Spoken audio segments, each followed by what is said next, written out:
Hello, welcome. We're playing Paranormal Inc. today. Paranormal Inc. is a fun, hopefully, ghostly paranormal investigation game, which we'll talk about a little bit more. But first, I would like everyone to introduce themselves by saying their name, their pronouns, and something about you, I guess. So I'll go first. I'll break the ice. I am Alicia. I use she and they pronouns, and I am the designer of Paranormal Inc. So I also design other games, but that's relevant for today. How about Mike? Hey there, my name is Mike. My pronouns are he, him. I've been playing role-playing games for a long time. I started when I was a kid back in 1981, cut my teeth on the Tom Moldvay edition of the D&D basic set. I played a lot of D&D in the 80s. I played a lot of GURPS in the 90s. I played a lot of D&D 3rd edition in the aughts. Got really into Pathfinder for a while until 2015 when I fell into the deep end of the story game pool with a little game called Dungeon World, and that opened my brain to a whole new way of playing games. And that's the end of the pool I've been swimming in, not exclusively, but mostly ever since. So these days I do play a lot of PBTA, play a lot of Trophy, other games like Gumshoe, and anyway, I really like playing games, so I'm really happy to have been invited to play this game. I did back the Kickstarter, so I'm really looking forward to playing this game with the game designer. Thank you. How about Paul? Hi, everyone. I'm Paul, he, him. I've been playing games for about 4 years now. Started off with 5e, and the game that really got me into indie games was Lasers and Feelings, because that was the most fun I've had running games. And to keep up with the theme of the game, my favorite scary stuff is Scooby-Doo, and the movie Scooby-Doo and the Witch's Ghost is very good, and me as a child wasn't prepared to be legitimately scared by like a Scooby-Doo movie. That was a bit mean of the creators, but I remember it to this day. I remember what the Witch's Ghost looks like, and it still gives me the heebie-jeebies. So. Thank you. And last but not least, we have Jim. Hey, I'm Jim Crocker. I generally use he, him pronouns, although if you're using they, them more generically, that's totally fine with me too. I am in Mike's, let's call it age cohort. I was a Holmes D&D blue box basic D&D guy as opposed to the Moldvay, but kind of same era and just whole lifetime of gaming. I spent my professional career as an adult as a retailer, so selling games basically. I owned a couple of game stores, which I've sold and retired from, and these days I work at conventions when they have them with my friends at Indie Press Revolution to sell and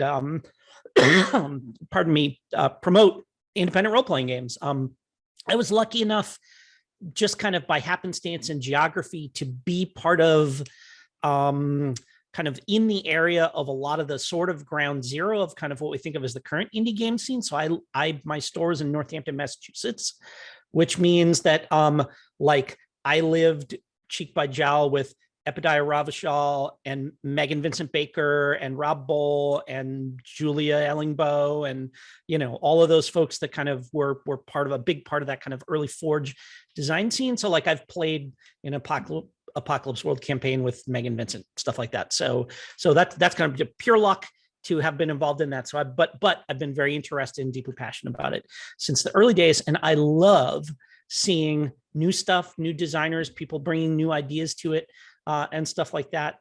And so when I had the opportunity to play in a game with Alicia, I jumped at it because we are I think this came off of the Gauntlet Discord that we're on together, where we talk about game design and playing games and stuff like that. And so I'm really, really looking forward to this. And I guess my touchstones when I hear paranormal investigation, I mean, that goes all the way back to, I mean, like actual Ghostbusters. But in my head, paranormal investigation is X-Files straight up. That's like what a decade of, Mulder and Scully doing their thing, and, like a mix of bottle episodes and longer plots and all that kind of stuff. When I think of that as a genre, that's my main touchstone for it. That's awesome. I didn't cite X-Files as a cultural touchstone for Paranormal Inc., but it absolutely is 100%. So I feel you on that. On that note, let's do cats. We can talk about Paranormal Inc. So cats stands for concept, aim, tone, subject matter. Let's just break down the game a little bit. So concept, we're playing Paranormal Inc. Paranormal Inc. is a GM-less game of paranormal investigation based on Brindlewood Bay. So if you've played Brindlewood Bay, the structure will feel somewhat similar through gathering clues and then theorizing at the end. You'll see a lot of similarity between the moves because I am a designer who happily will just take what already works and put a new coat of polish on it. So we are playing as struggling paranormal investigators in a world that is overrun by ghosts, but also sort of over it. So we started our business. Maybe people don't need paranormal investigators so much anymore, and we're just trying to keep the lights on and pay our bills, which is maybe a little too real to life right now these days. As a GM-less game that is also a mystery game, we all have to do a little bit of work, maybe a little more work than you might be used to in a normal sort of powered by the apocalypse type game. We will each be, there's 4 of us, so we will each be responsible in each scene for taking on one of the locations, the NPCs, the paranormal events, or the clues. Ideally, we can rotate. That way no one is like stuck always playing an NPC in every scene. But if that gets too confusing, it's also fine if everyone just prefers to stay like in their lane and pick their thing that they do for the whole game. That's not a problem. Thankfully, though, we have a mystery that already has the prompts written for us, so we don't have to do too much thinking in that regard. The aim for today is that we're going to first create some characters, and then hopefully we'll have enough time to play through Antenna 8, which is written by Sven Truckenbrodt and is a nice, fun science fiction investigate the spooky radio station mystery. The tone, according to Sven, is creepypasta, which I actually had to look up because I was not familiar with that term. But basically, it's like legends, but on the internet. So, like folk tales, but things that exist on the internet. So there's not too much like full horror in this one. So we're going to be mixing our lighthearted Scooby-Doo vibes with some X-Files with a little bit of creepy stuff that's happening around us. Subject matter, there's not too much in this that immediately triggers things that might violate people. Obviously, we have ghosts. There's some like goo potentially coming out of your orifices. So if that is a thing for you, let me know. There's like wires and stuff. But regardless, we're going to use some safety tools. So we have lines and veils. They should be in the character keeper. When we do them, you can just go and click them off. So lines are something you absolutely do not want in the game at all. We won't touch it. And veils are something that you're like, okay, but would prefer like behind a veil, fade to black, less detail, etc. So for example, for me is a line, I don't like harm against domesticated animals, no harm to pets, no pet death, that kind of thing. That's a line for me. And I have a veil on finger torture, fingers specifically. It can happen, but please don't describe it in detail to me. We're also going to use the open door policy. So at any point in time, you can just get up and leave, no questions asked.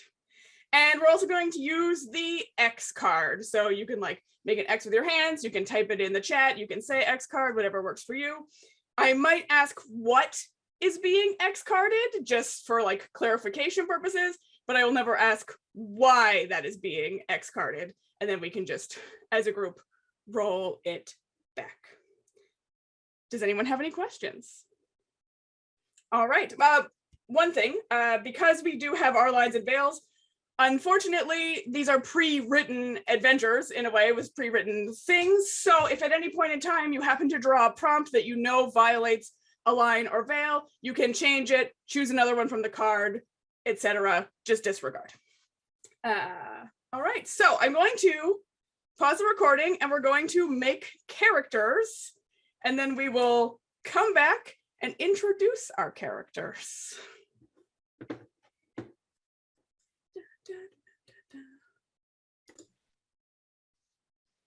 All right, we're back. We made some characters. It was fun.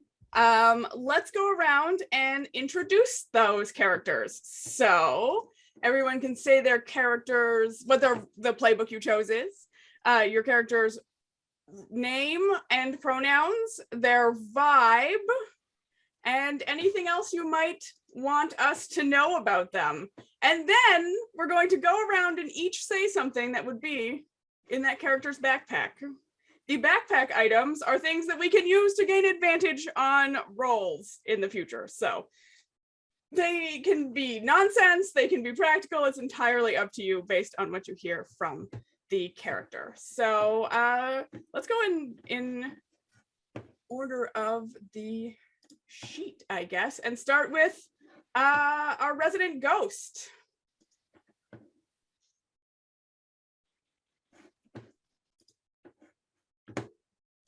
Which is you, Jim. You're the ghost. Yes, yeah. Sorry, I was putting I was worry. changing my name on the screen to be my character name. So I am Beckett Smith. I'm the ghost. He, him pronouns. I am a Mormon missionary in my early 20s, and I died in a plane crash on the way back from overseas. And this has and found myself not in heaven, but as a ghost in the city, like that my plane, like the city nearest where my plane crashed, like not even where I'm from. And so this has, I took the pious vibe, because if you want to hear someone questioning whether their entire worldview is correct or not and what all this means, that is basically my only topic of conversation. Is why here, why now, why me, why you guys, what does all this mean? None of it comports with what my understanding of things is.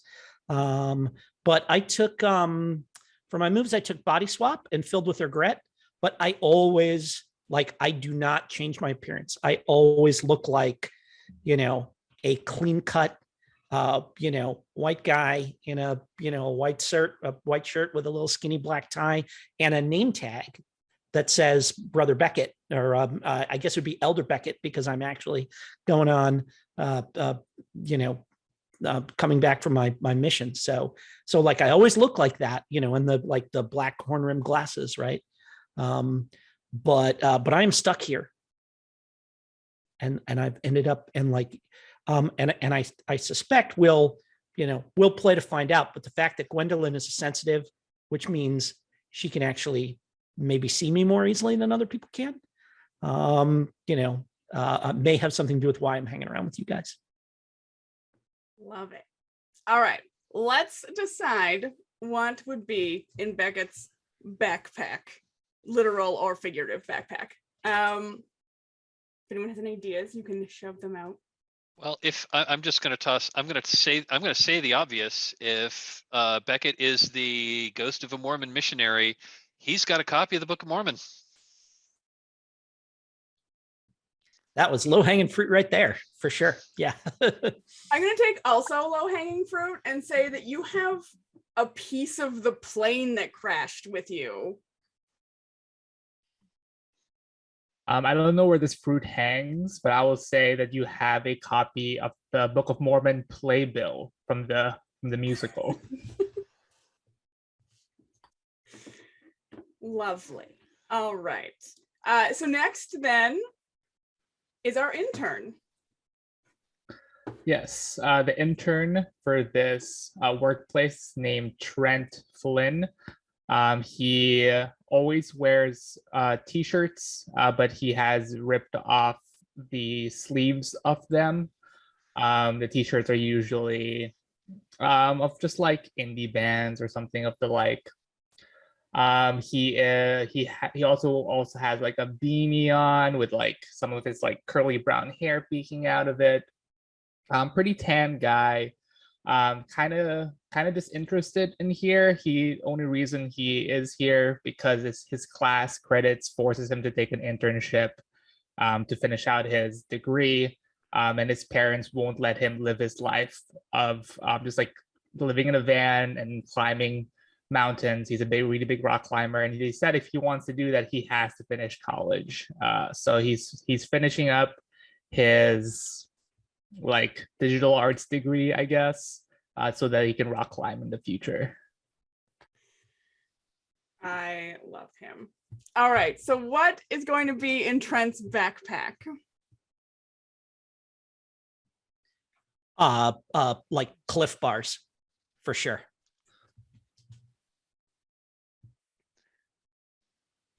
I think you have a copy of an exam from the previous year. You have an illegal exam copy. And I think you've got a big ass thermos of coffee.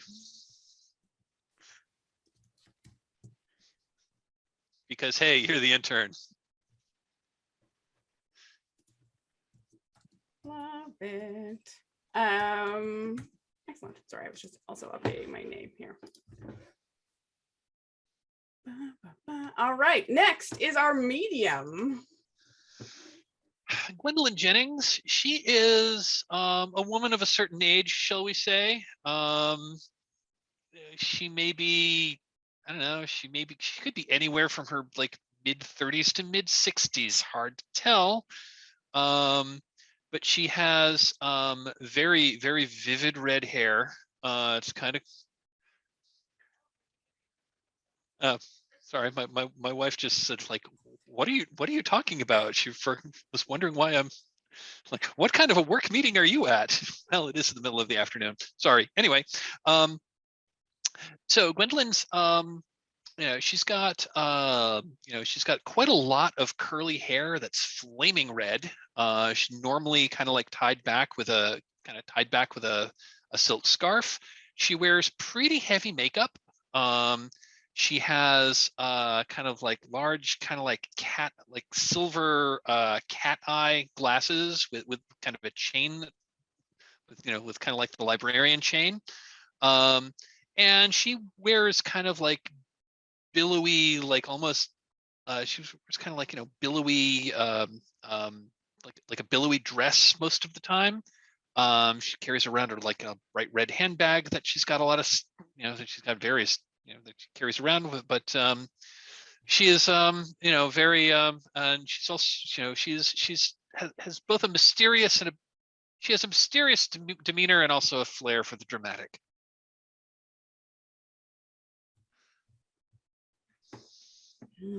All right, what's going to be in Gwendolyn's backpack, or her bright red handbag, I guess, in this case? A taxidermy two-headed frog. Interesting. And I get a bonus one because of one of my moves. You get to think of your own bonus one. So yeah, I think you have. I'll add that at the end. Yeah, I think you have a letter from a long lost lover, but it's not your lover.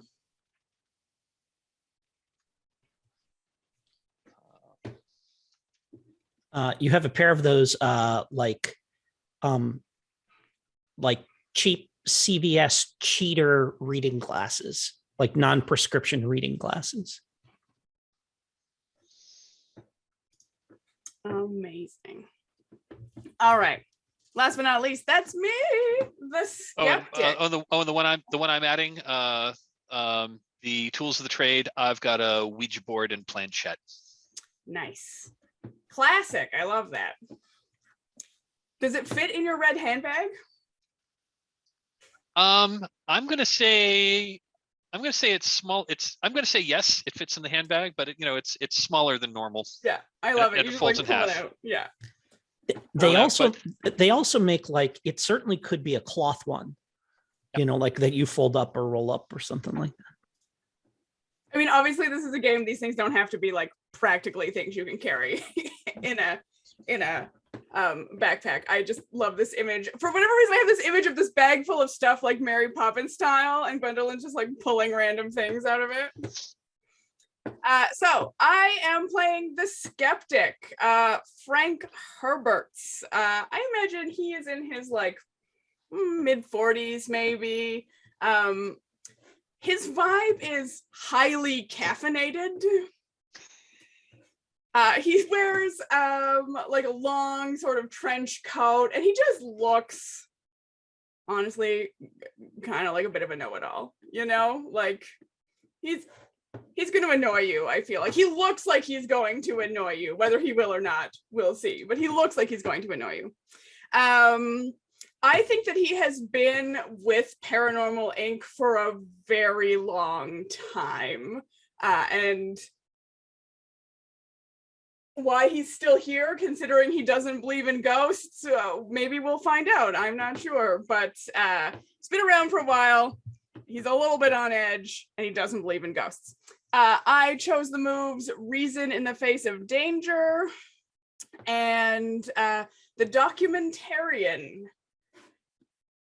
So that is me, the skeptic, Frank Herberts. What would be in Frank's backpack?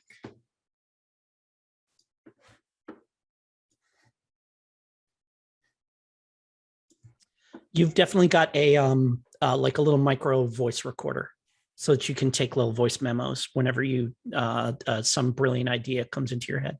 Oh, definitely. And then Love play that. them back.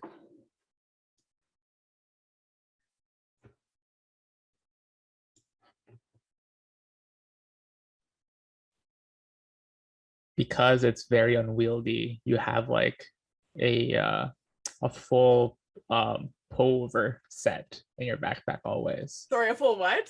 Like like how like the pour over coffee. Oh yes, yeah. Yeah, like the full thing, carafe, the little nozzle thing. Yeah, Love it. That fits exactly.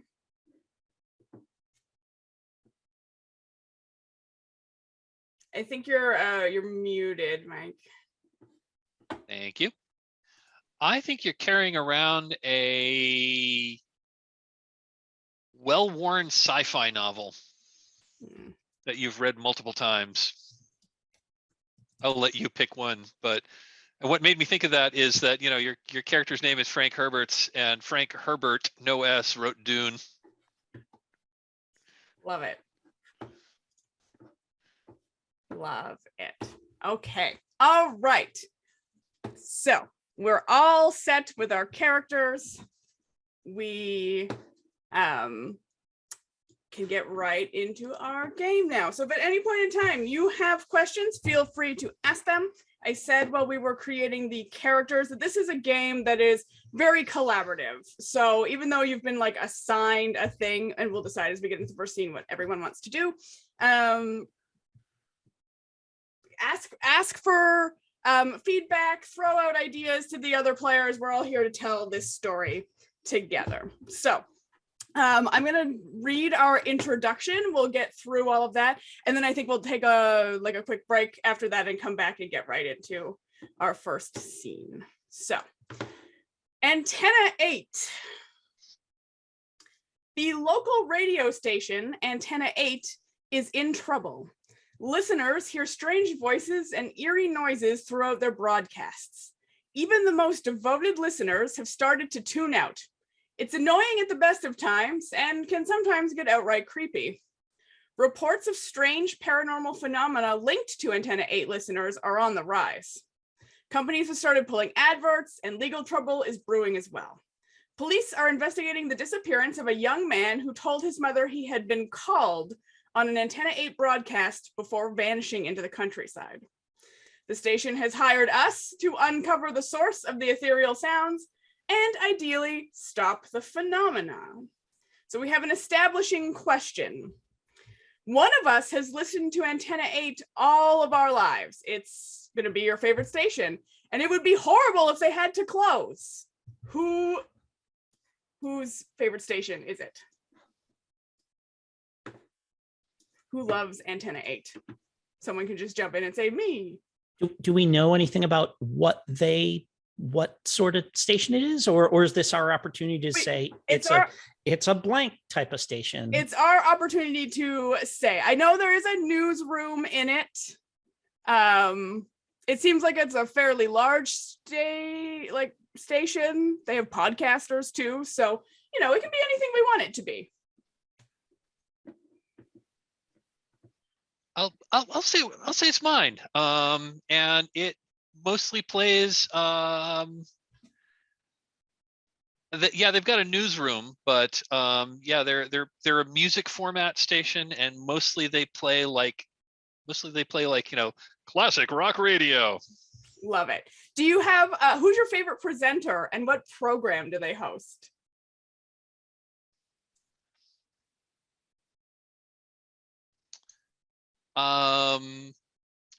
I think my favorite. I'm gonna name the show first, and then I'll think of a name because names are hard. The show is Talk of the Town, and it's the local arts. It's like a local arts and entertainment review. Awesome. It does say if you would like, you can draw an NPC prompt from the Spades deck, number 6 to 10, and use that person as your host. Sure. How does that work? So if you go to the randomizer, just make sure that you have just the spades selected and just the 6s, 7s, 8s, 9s, and 10s selected. Okay, so no face cards. No face cards. And also because we're just doing the 6s to the 10s, none of the aces, 2s, 3s, or 4s, or 5s. And then once you've set that, you can just do draw cards and it'll show you a card. Okay, let's draw cards. Okay, I got the 6 of spades. All right, so the 6 of spades. Go on down here. That's Kim McCormick. Okay. Kim McCormick is your favorite host of Talk of the Town. So now we've got a fun little NPC we're already linked to for later if she comes up. Amazing. All right, back to my thing here. Okay, so we have a goal. Antenna 8 would like us to uncover the identity of the spirits haunting the station and find out what their intentions are. Ideally, they would like them removed to save the station, but failing that, we need to find a way to tell them that they need to be more respectful of the station. So we are in a car. We are driving towards the station for our job, and we have an establishing question. On the way to the radio station, we tune into Antenna 8. What is on right now? Let's ask Trent. What is playing on Antenna 8 right now? I don't know why the first song I thought of was Living on a Prayer by Bon Jovi. Love it. Yeah. Beckett, do you like that song? I've never heard it before. Okay, you're hearing it for the first time. How do you feel about it? I find it unsettling. In particular, that whoa at the beginning of it, that vocoder thing that they do. I think Beckett is just like not quite sure what to make of that. Can I ask, Jim, can I ask you a question about Beckett? Yeah, And sure. maybe we don't know yet, but Yep. like how long ago, like basically from what era is Beckett? Is he like I mean, did he die like 2 years ago? I mean, is he from the 50s?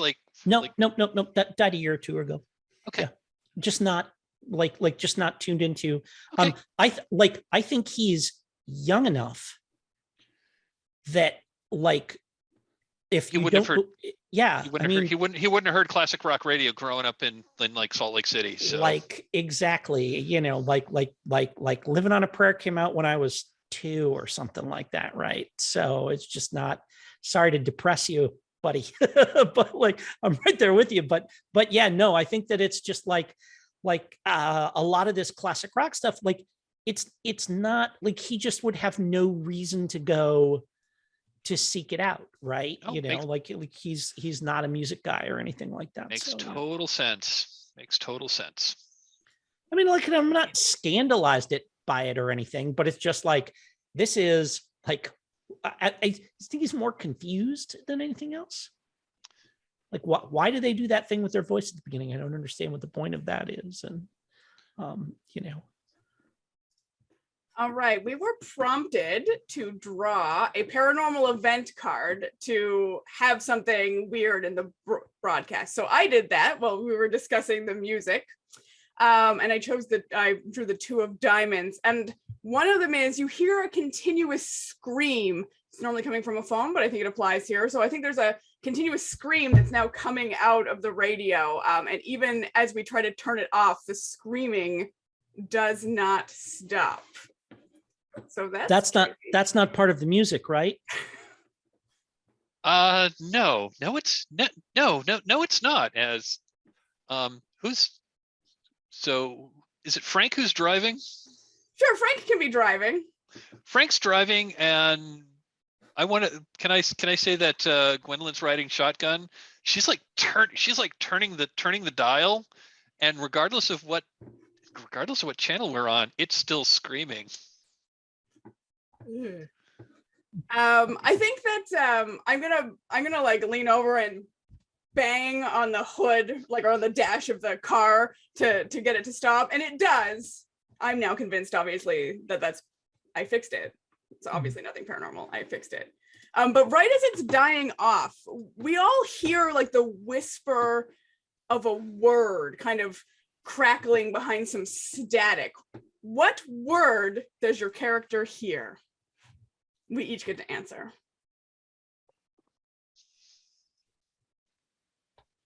Vengeance.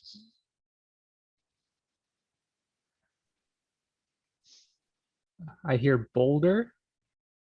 Boulder.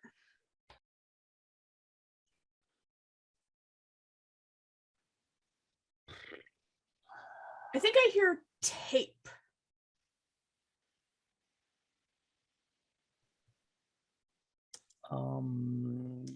You know what? I kind of like the idea that I also hear vengeance.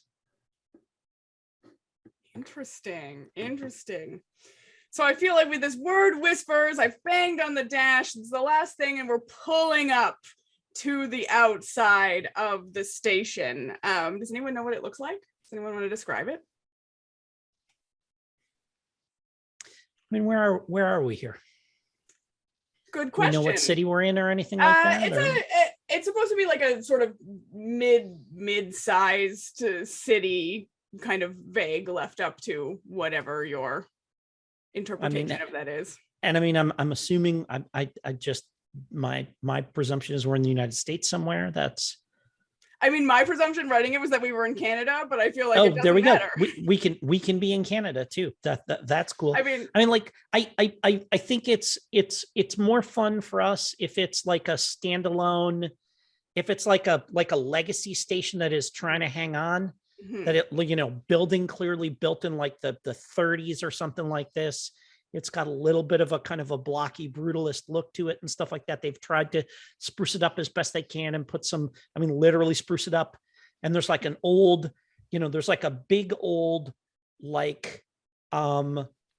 antenna like a terrestrial antenna that they don't actually use anymore because now it's all microwave dishes that are kind of off to the side and stuff like that. But the kind of, you can see the this part of the building is clearly an addition that they put on in the 70s kind of thing. So it's a little bit of a hodgepodge of stuff from like this thing that started as a tiny station that has kind of expanded, bit by bit as the years have gone by. It's kind of grown out because the original building was only 1 story. Yeah. Yeah. I think Yeah, out I as love opposed to up. Yeah. Yep. But yeah, if it was a radio station that was originally built, so if the building was originally built a little ways out of the city, so it'd be like physically next to like, the giant like, 175-foot tall radio tower that's, got the guy wires down, and it's still there, still has the light that flashes on it so that airplanes don't fly into it. But yeah, they don't actually broadcast from that tower anymore, but would be really, but those things are expensive to dismantle. Yeah. And speaking of things not broadcasted for anymore, there's also like those like radio station vans that drive around to like different events and things. But the one we see as we drive up is incredibly old and is on cinder blocks right now. Nice. I like that. I also think. And it's still painted with it's still painted with their old logo. Yeah, I like that a lot. I also think that even though they've tried to spruce it up, and you can see that one thing they haven't spruced up is the sign. And so like half the letters are kind of like smudged off. And I think one is even almost ominously looks, I think that their original sign was all in red, and over time it started to like drip down, and it gives a weirdly bloody look to it. All right, so we've arrived. We will, I think, take a little break now, 5 minutes, and then when we come back, we will draw our location cards. We'll talk about how all of that works, and we'll get into our first scene. All right. And we're back. Let's talk about how this is going to work now practically. So we've done our introduction. We're going to get into playing through our scenes. So to start a scene, we have to draw a location card. Paranormal Inc's a little bit procedurally generated. We maybe somewhat illogically don't know what we're going to find whenever we open a door. So we're just going to, I don't know, in the vein of great dungeon explorers everywhere, I guess, kick down a door and find out what happens. So who would like to be in this scene responsible for the location? So remind me again what our 4 options are, so that locations, clues, NPCs, and paranormal events. There will always be a location card drawn, obviously, because we have to go there pretty much. There will always be a paranormal event card drawn at the beginning of a scene. Then clues and NPCs contextually matter based on what we do.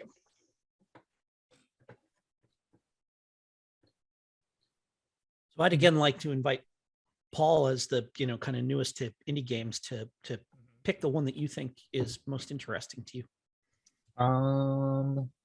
I'll start. Yeah, I'll do NPCs first. Okay, NPCs? yeah. Excellent. Mike, what do you like? I'll do a location. And the others are clues and paranormal events. Oh, I'll do paranormal events. Excellent. All right, then I'll take clues. It's our, unless you really want to. No, I'm happy to do cool. Yeah. Whatever. Everyone else is I'm like hosting, so Cool. I'll do whatever. Paranormal events. All right. So how a scene starts is that the person who's drawing a location card is going to draw a location card, and the person drawing a paranormal event card is going to draw a paranormal event card. Obviously, the location card is going to tell us right away. We need to know, where our location is. You'll see that there's a description, and then there's a paint the scene question that you'll ask the other players. The paranormal event card, you do not need to introduce right away, but you draw it at the beginning of the scene so that you know what it is. And at any point in time, you can choose one of the prompts on the card to introduce whenever you would like into the scene. And for those of us with clues and NPCs, it's just when as a group we decide, or when obviously someone takes a move, for example, that would prompt one, then we're going to do that. Again, you can use the little randomizer just select your suit, which I'm drawing brain fart right now. So and it looks like ace through 10 is what we're picking. ace through 10. Okay, Yeah. so let me draw a card. I got the 7 of hearts. So that is conference room and offices. A cluster of office boxes separated by mobile pin boards line the walls of this large room. At the center is a conference table sprouting a tangled mess of phones, power cables, and adapters. Paint the scene question is, you overhear the tail end of a conversation at the sputtering coffee machine in the corner. What was the topic of the conversation?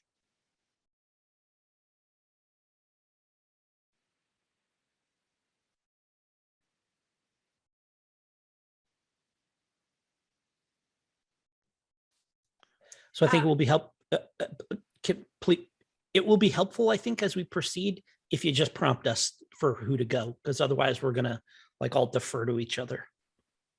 I was going to say, I think that the conversation was about lost ad revenue. Someone else has pulled out. Another big account has been lost, and we hear the tail end of that conversation.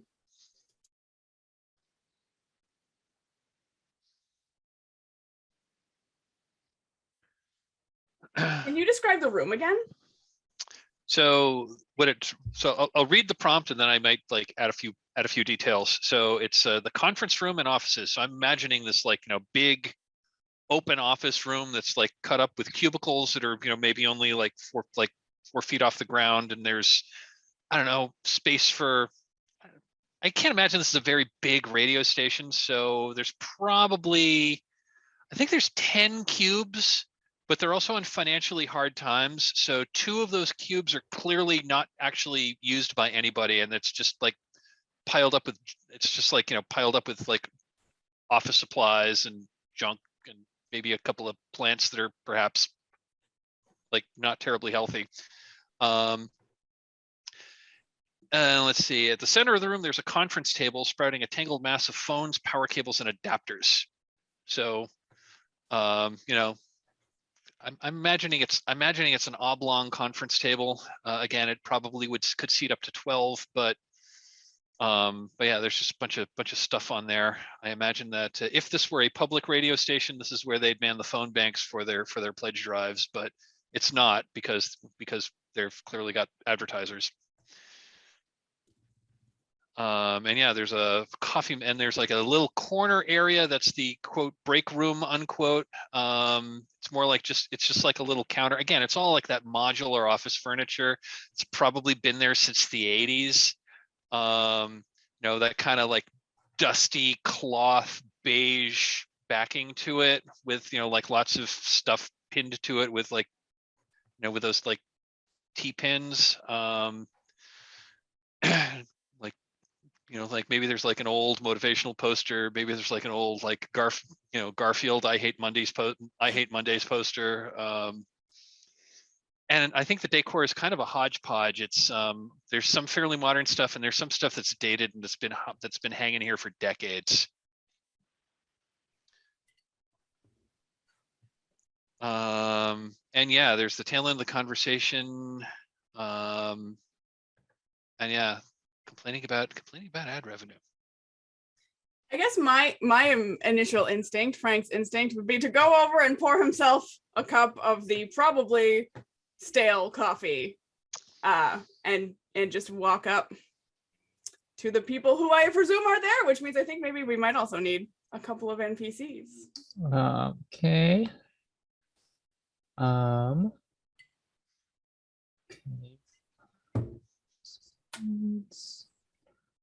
All right. And okay. So when you walk into this coffee room, you see 2 people. One of them is this a bit like diminutive man. He's like wearing a suit that has seen better days. He looks like he's balding but his baby face says that he's much too young to be balding this early. Yeah.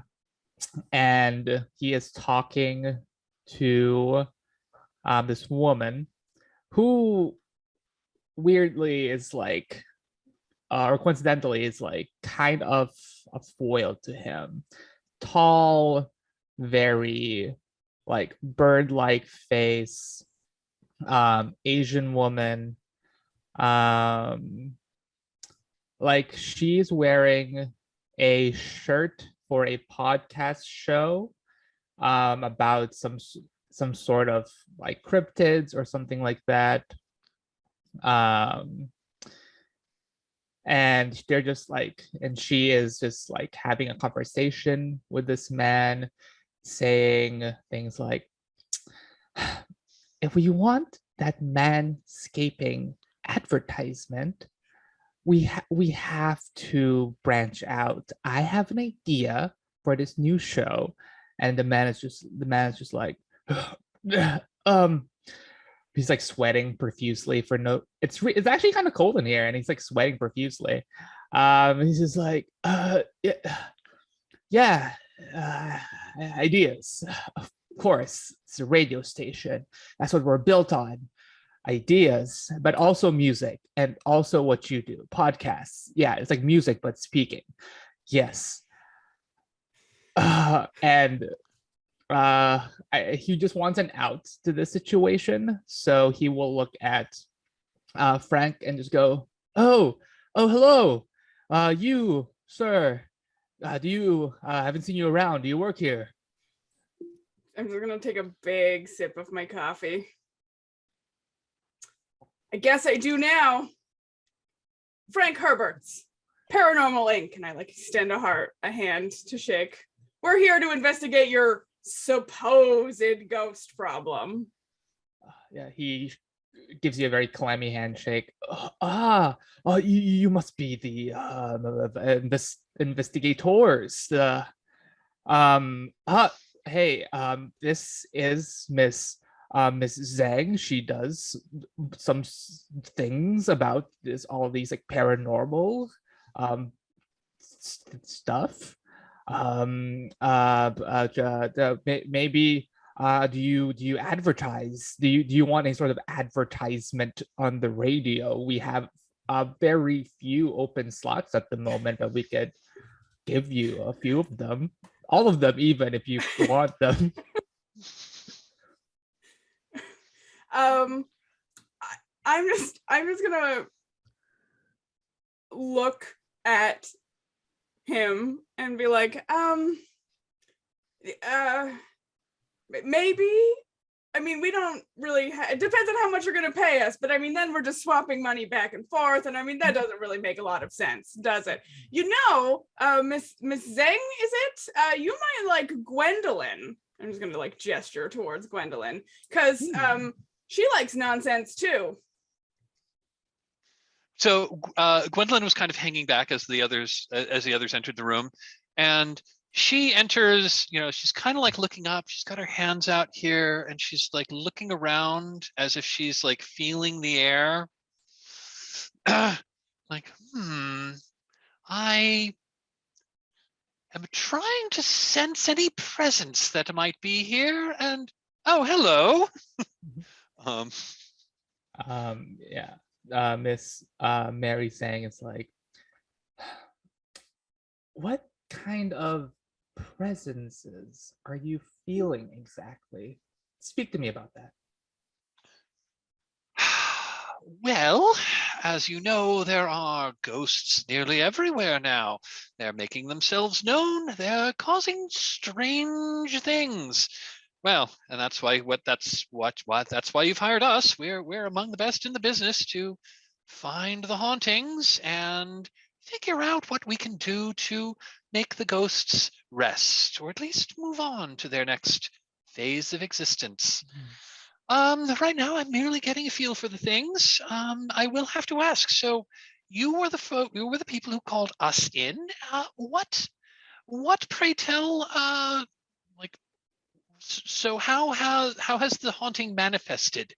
Has there been ectoplasm dripping from the walls? Have there been cold spots? Has there been whisperings? Has there been noises? Are things moving around by themselves? I feel like that is the perfect time for me to draw one of my paranormal phenomena cards here as she, kind of like lets that, dot, dot, dot at the end of her kind of list of things go out there. So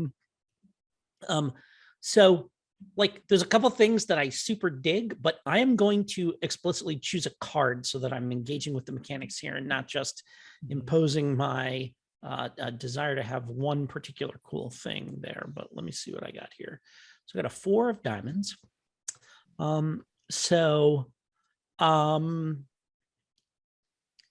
And so I think what happens is as Gwendolyn trails off, Gwendolyn, you hear a snickering voice that just like kind of laughs derisively at your suggestion about what some of these possible hauntings might be. But it is very clearly not coming from anyone that's present. Like nobody, like everyone's looking at you. Like we're used to it. They're maybe nonplussed or confused, but this is like very pointed mocking laughter that you hear. Like it's like someone standing right behind your shoulder, just like snickering at what you're saying.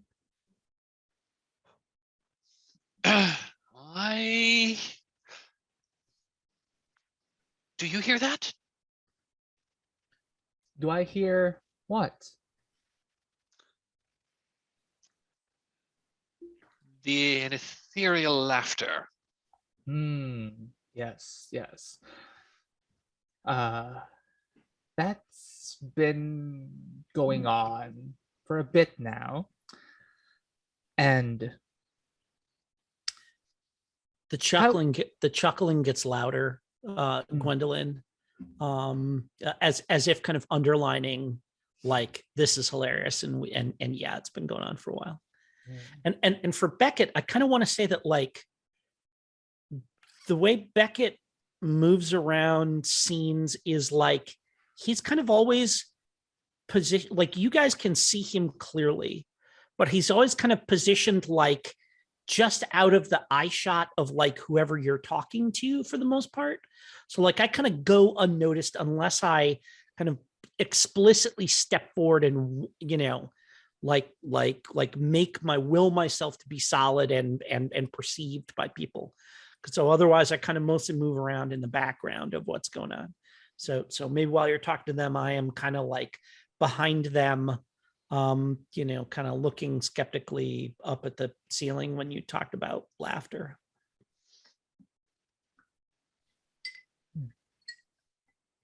Do we want to roll right now for like information? I don't know. I forgot the name of it for here. Find a clue. Yeah. Discovery move. Yeah. I was thinking that might be a good. So I think Gwendolyn, she's got like those librarian glasses that are like hanging on a chain. She like picks them up and puts them on, and they're, she like peers, and when she puts them on, her like eyes get like much bigger because these are clearly like magnifying glasses. She then like looks like squarely in the direction that snickering was coming from and says, I know that there's something there. She's got a big Emma Thompson as Trelawney vibe going on. It feels yeah, like that to kind me. of, that's yeah, I hadn't really thought about that, but yeah. I may have to update my the photo I chose for that. But anyway, so yeah, I'm going to like move in the direction that I hear the snickering coming from, and I'm going to like see if there's anything clearly supernatural that I can find.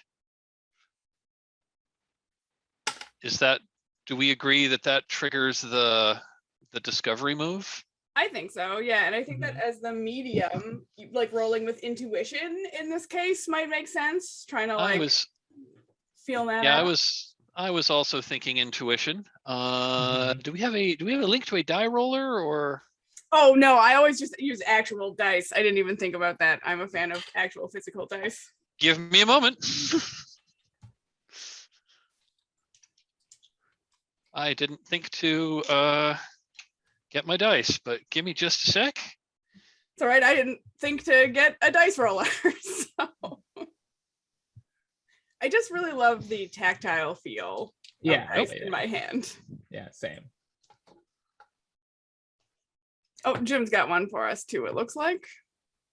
But, Well, I oh just no, got that's a. the image of yeah. I got my dice tray. I got my dice roller. These are some dice I bought at. These are some dice I bought to play trophy with, and I've never actually played an in-person game of trophy since the pandemic. Okay, so I rolled an 8 on the die, plus 1 is a 9. All right. So that means you're going to discover one clue, but also there's a complication, either with the clue itself or something you encounter while searching. So let's start with the clue. I think as you go over to sort of investigate, something that's over there is, it's actually like a wall of photos of like different team, you know, like radio show teams and things like that, different staff members. And there's one that has this, something's weird about the photo. And there's almost like there's a shadow looming behind one of the people in the photo. It's actually specifically it's Kim McCormick, I think, who has this looming shadow behind her. And it's not like a normal shadow. It's definitely pinging your paranormal senses, this weird shadow. It's tall with tentacles. I think it's also like even the shadow itself is like moving a little bit in the photo. It's clearly in the photo, but something's up with it. And I think that chuckling kind of rises to like actual like open laughter, to guffawing, to just like people like clearly crying and falling out of their seats. But as soon as you pick up that photo and like see the shadow, it just stops. You need to have a complication though. So because we have this thing, I feel like touching the photo and with this weird thing, I think your complication might be, and feel free to shut this down if someone has a better idea, I think maybe you've picked up some kind of friend. There's like a ghostly presence now that's attached itself to you. Okay, I take it that's a condition. Yes. Yeah, I think so. Ghostly parasite, we can call it your ghostly parasite. So we're gonna say haunted by snickering ghost. Haunted by snickering ghost. I love it. Yeah. And I'm going to put this clue that we got in our sheet. Update our sheet here. Clues we have. And I think Frank is still talking to the manager. So maybe we could. Do you all want to do like another roll for that? Like that felt very like investigative to me. Yeah, I think that makes sense. I can do that because I definitely like went over there with the intention to chat them up and see what was going on. So yeah, I was just gonna talk, and I mean I feel like I'm very like, it's not ghosts. Like, explain to me what's actually happening. So I feel like I want to use science for this to maybe try and like get some information for my role. Does that make sense? Using using logic for that. Yeah. All right. So. And as you talk, like Hamish, like automatically like defers authority to you. You can tell that in his conversation that like you just stepped in the room and he has already been like, yes, ma'am, kind of deal. I mean, I just eat that up. I'm like, yeah, of course people like listen to me. Oh, that's bad. 5, 6, what's my science? What's my science? It's I failed. Hurrah! I rolled a 6 in my attempts to get this information from I don't even think I asked his name, so I feel like that's part of the problem. Like I just went right into this. I was just like, give me the information. I've been very condescending to these people who say they have ghosts, and now thusly I have failed to actually get any information. And so generally in this game, on a 6, something bad happens. Does someone have an idea about something bad that might happen? Feel like my first instinct was like sort of like, because it's like the opposite of like what Frank was expecting. Like something incredibly paranormal is happening to this man he's talking to right now. Like something like hard to like explain away. I'm not sure what's happening to him right now.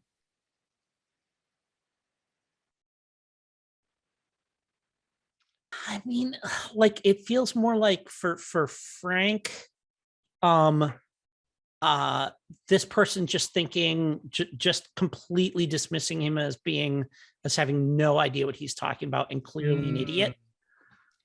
Feels Also more right. like like a thing that would bother Frank. Because like some kind of like Frank's whole thing is explaining away weird stuff that happens. Yeah. And someone just kind of saying to him, like, you're obviously objectively wrong and you're really being stupid and not helpful here. I feel like maybe this is a condition. What about something like wounded ego? Would that Sure? Ooh, that I like that. Yeah. I was gonna say this would almost be like, I mean, if we were playing Monster Hearts, it'd almost be a shut someone down. Yeah. So I guess what this person like, I think what happens is this person like fully believes in ghosts. He doesn't show it, but he fully believes it. And when you're just like, it can't be ghosts, can it? That's dumb. He just looks incredibly insulted, and he just goes, sir, we live in a society where ghosts are 100% real. I had a childhood friend growing up who was a ghost. Are you telling me that Chesterfield, the ghost from my childhood, who I spent so long with all those long days ago, wasn't real? Sir. Sir. Yeah, I'm gonna be like very uncomfortable at how this is like turned and be like, but well, I mean they're not real. Okay, well, nice talking to you. You know what? Trent's calling me. Yeah, okay, bye. And I'm just gonna like walk away awkwardly. Gwendolyn just kind of shakes her head and walks over to Frank and says, your whole ghosts aren't real thing runs a little thin, considering one of our metabolically challenged coworkers. And I glanced toward Beckett. I'm dead. You can say that I'm dead. That's okay. You don't need to use. I mean, I don't want to be rude. It's not rude because I'm in fact dead. You'd be rude if you pretended that I were alive. You know that I am pretty sure that Beckett is just an illusion of that person who, works in our science department. It's a trick. I know it's a trick. Yeah, just trying to convince me that ghosts are real. Frank, are you suggesting that Beckett is a hologram? Yes. Trent walks in. Hey guys, everyone. Anyone need anything? Kitchen's right there. I can make some coffee real fast. Or is there really? I can just go back into the car. That'll be fine too. Just. Oh, Trent, dear, I think you should stay. I think you should stay with us. All Strength, right. strength in numbers and all that. Yeah, strength in numbers. So I guess I will turn to now. We established the other NPC in the scene was There is a person named Miss Zhang, who is a Zhang, podcast right. host. Yeah. So Miss Zhang, I mean, clearly there's something strange with this photograph. But has there been anything else that well, what else has been going on specifically that has caused you to call us in to find out what might be going on here? Few things. One, the tackling. It's really, it takes a lot of time out of my editing process to edit it out of all the podcasts I make. Sometimes the atmosphere is fine, but sometimes you kind of just want the beats to linger. And can I interrupt? And at that, the ghostly cackling starts up again in earnest. So that's I'm actually gonna X card that. Okay. Because the paranormal stuff is mine, right? Oh, okay. I'm sorry. Yes, that's true. I think that's how that works, right? Yep. Okay. So you can ask me. But ask me first, because that's the stuff I get to I get to say how it happens. You are correct. I was thinking that since I had the haunted condition, that's why I hopped up there. Okay, cool. Thank you. And she will also say, additionally, if you wouldn't mind, and I've already cleared it with Mr. Hamish Abernathy over there, our marketing manager, but if I could follow you around, really make this a audio experience for our listeners, I feel like you could have the wonderful opportunity to be part of such a great show, to be both exploring the supernatural, but also sharing it with a much wider audience.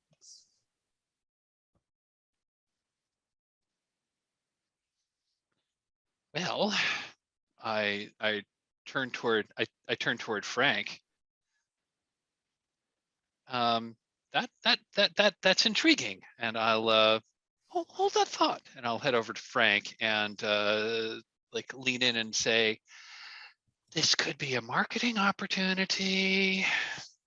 We don't have as many clients as we would like, and if we had a podcast going about our exploits, that might drum up business.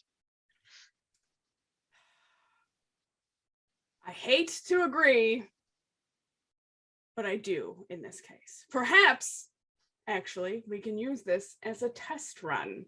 Maybe they can follow us around on our little investigation here, and maybe once and for all, we'll find out there are no ghosts.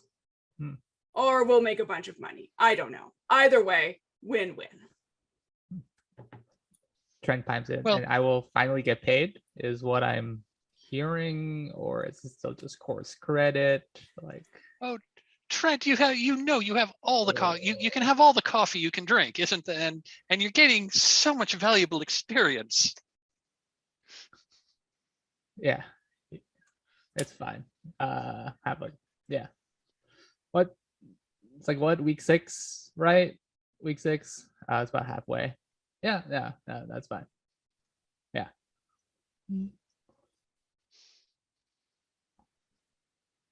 So Beckett walks up to Trent and does that thing that he does where he kind of stands, kind of like with his hands crossed like this, kind of arms tight in, kind of hands like clutched in his crotch, and kind of stands there like looking expectantly at Trent until Trent acknowledges him. Like he never like interrupts Trent, and he's like always kind of like nervous and tongue-tied around Trent, I think. But like, so he kind of stands there just kind of like, like sort of in Trent's peripheral vision until Trent notices him. Yeah.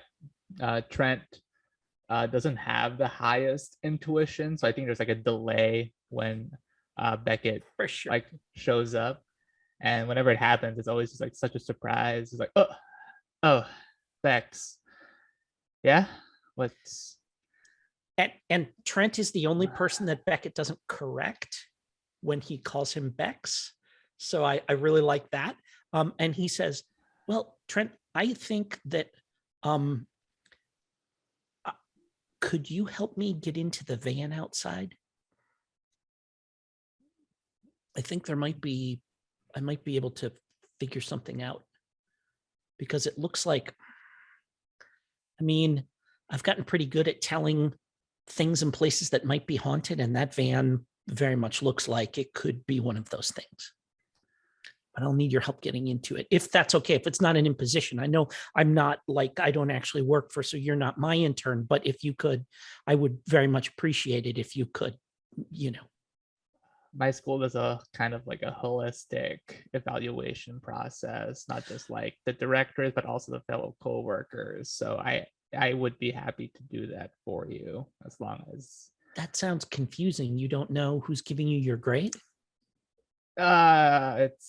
it's a whole, it's kind of just like, so basically, as long as you give me the right, tell me which check boxes to check when we fill out the paperwork later, be fully Oh, yes, absolutely. I'm very good at paperwork, and I'd be more than happy to help you with Great. that. Yeah. All right. So we're gonna walk outside Mhm. and kind of say, and I kind of like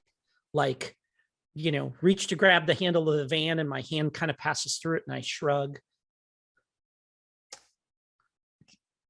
If you're so like, if the hand can pass through the handle, can like I never really understood how your whole deal works. I'm still learning myself, but Mm, it's a if it's not open, I can't go in there. mm, And I honestly haven't figured out if that's because there are rules, or just because it's whether the rules are the rules or my rules. I've always had trouble with doors that are closed that I don't knock on first. gotcha. Uh, and Trent will, um, I think he just opens the car. I don't think there would be any reason to lock this particular like vehicle on concrete blocks. Um, Mike, is there anything, because we kind of like switch settings? Is there any like I was very just gonna. particular? Yeah. Yeah, I was just gonna say that. So I mean, so I guess a question is was this thing locked? I mean, if it's jacked up on cinder blocks, are they just Mhm. kind of using it as are they using it as an impromptu like storage facility? Mhm. And I think I think since I'm still in locations, I don't think this one's in the prompts, so let's just make it up. Mhm. So yeah, this is like a white 1985 like Econoline, like basic Econoline van. It's got a it's got like an old like late 80s early 90s like satellite dish antenna that's like bolted to the roof, but you can see that like one of the spiral cables that comes off the back just kind of hanging there. It isn't going anywhere. There's there's a fair amount of like debris, like leaves and branches that are like on the roof. This thing obviously hasn't moved in years. And I'm going to say that, yeah, I'm going to say that it is not locked. Like some of the doors are locked, but the big sliding panel van, I think that is unlocked simply because the lock is broken and they can't lock it even if they wanted to. So Trent, are you opening it? Yes, I'll be opening it. So let's see. I think inside. So you open it and it smells really musty in there, like no one's opened it up in a while. And inside are, so inside is there's like a box of like old. There's like several like cardboard boxes in there, and it smells kind of musty, and you can see that there's like some mildew that's growing on these cardboard boxes. But like one of them is clearly a bunch of like old reel-to-reel magnetic tapes. One of them just has like there's a box that just has like a bunch of old like manila files. You'll need to like ruffle through them, see what they are, but and there's and again, there's some like mobile recording equipment, like one of those old like shoulder strap, like large tape recorders, again, that they used in like the 70s. Oh, and the other thing you notice is that the ashtray by the driver's side is open, and it's just full of old like crushed out cigarette butts. So Beckett kind of climbs in, and he looks around, and he kind of sits cross-legged in front of the boxes of tape, and starts to kind of there's that like tap of plastic as he's kind of clicking through the tapes there. And in my playbook, I have a move called Filled with Regret. When you have a ghostly encounter, you may allow yourself to be possessed by the other ghost. Narrate a regretful memory for the ghost's past, then mark a personal haunting to discover a clue. And I want Beckett, as he's going through these things and maybe then starting to look at the manila folders and stuff like that, just kind of soaking in the ambiance of the van to allow himself to be possessed by the ghost of this vehicle. I love that. I think that's fun. Mm-hmm. And so the regretful memory, I think, that that the van has is the fateful flat tire that it got in like 2015 or something like that. And as it was, and like it got the tire, it got that flat because it ran over something in the parking lot here on its way to an important story, so it didn't get to the important story. And like they just pulled it back in and kind of never got around to fixing the flat. And this was right around the time where like the internet was really taking off, and so people could just be on site with their iPhones doing stuff and things like that.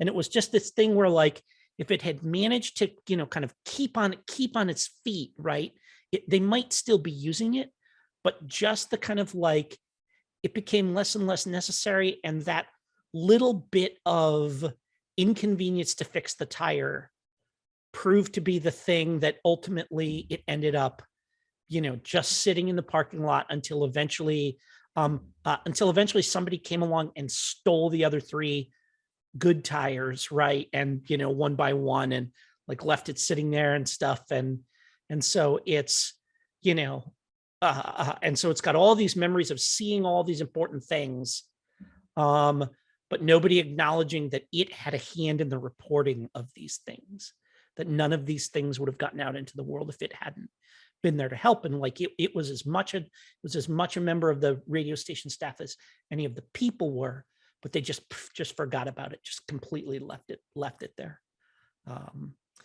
So I'm going to mark a personal haunting, and the personal haunting that I'm going to mark is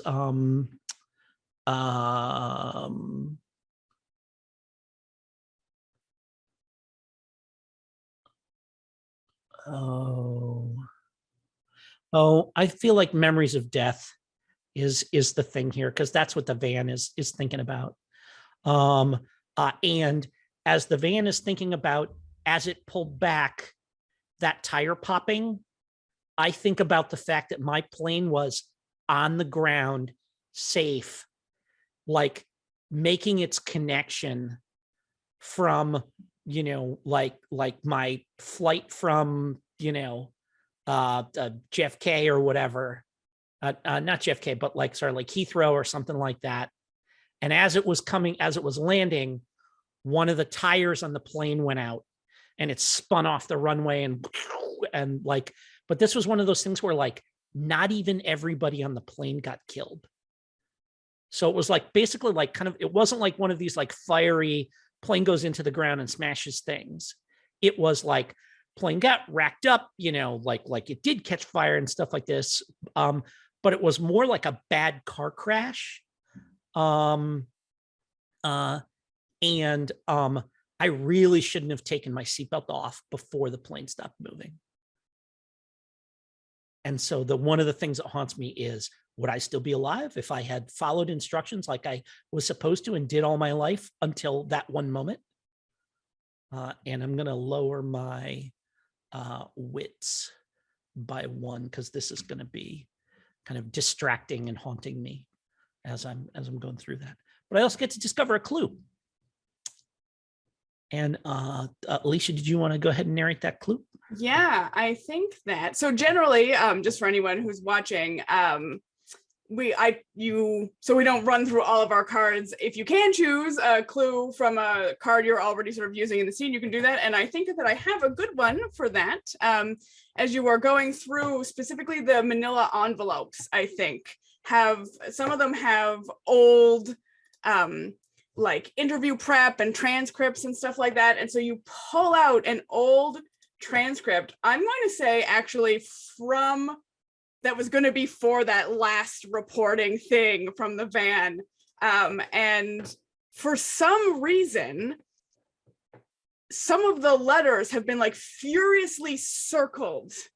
And they're all, I'm going to say they're all consonants, just a bunch of random seemingly consonants have been furiously circled in this interview transcript that you find. So that is your clue. I also think, because you have really, I think, nicely set up this ghost of the van situation, that if you are interested, you also, I think, have set yourself up nicely for a ghostly encounters move as you're bonding with this van. If you would like to use that in the scene, I think that would make sense to me. Totally. Yeah. Let's take a look and see how that works here under moves.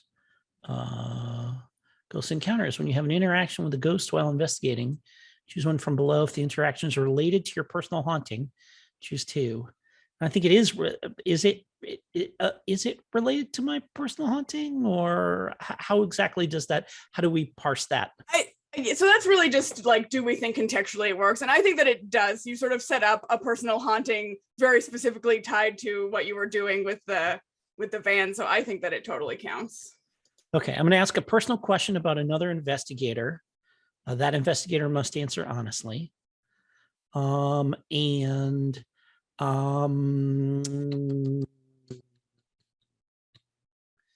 think I'm going to take another clue. If the interaction is related to your personal haunting, you may stumble on a clue relevant to the scene. Tell the other investigators what it is. Oh, but I get to decide what this is. That's cool. Cannot conclusively solve the mystery by itself. All right. So ask the ghost a personal question about another investigator. That investigator must answer honestly. I'm going to ask about Trent. And I want to know if does Trent think of himself as being friends with me?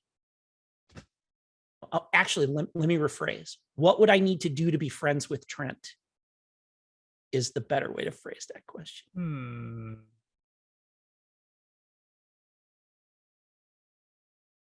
To be better friends with Trent, I think we can like contextualize this a bit. So we look back to Please like do. when we were like driving up to this place, and like Trent was just like on his phone. I mean, he normally is, but like this time he's like very like it's almost right next to his face when he's like on it. It's just like he's really thinking deeply when he's like looking at his phone and stuff. And like Trent, only due to him being like a college kid who only like thinks of this thing as uh like an assignment, basically, he didn't really make any effort to think of anyone else as anything besides his coworker. And it's like a pretty chill internship, so he can kind of just do whatever he wants as long as he like does his tasks for the day. So it's pretty clear that like he and his girlfriend is going through a bit of a rough patch right now. Like, or at least you learned that from the ghost. You don't say. And if you can help him with that, Oh my God. then he will be a better. Thank you so much. That is so perfect. All right. If I can help him get back together with his girlfriend. All right. If I can help him iron that out. There we go. Then he'll like me. Okay. That's so good. All right. You're getting the ghost of the Mormon missionary to help you get back together with your girlfriend. Oh, just no. Love it. No, the sure. I love it. So the clue, the clue is that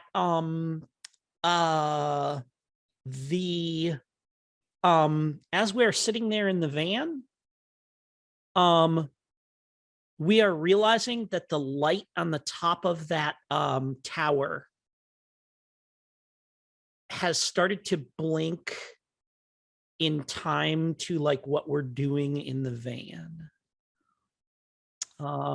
Which is kind of like, well, actually, let me see. I want to tie that light. I want to do something with that light, although that's almost more like a supernatural phenomenon. I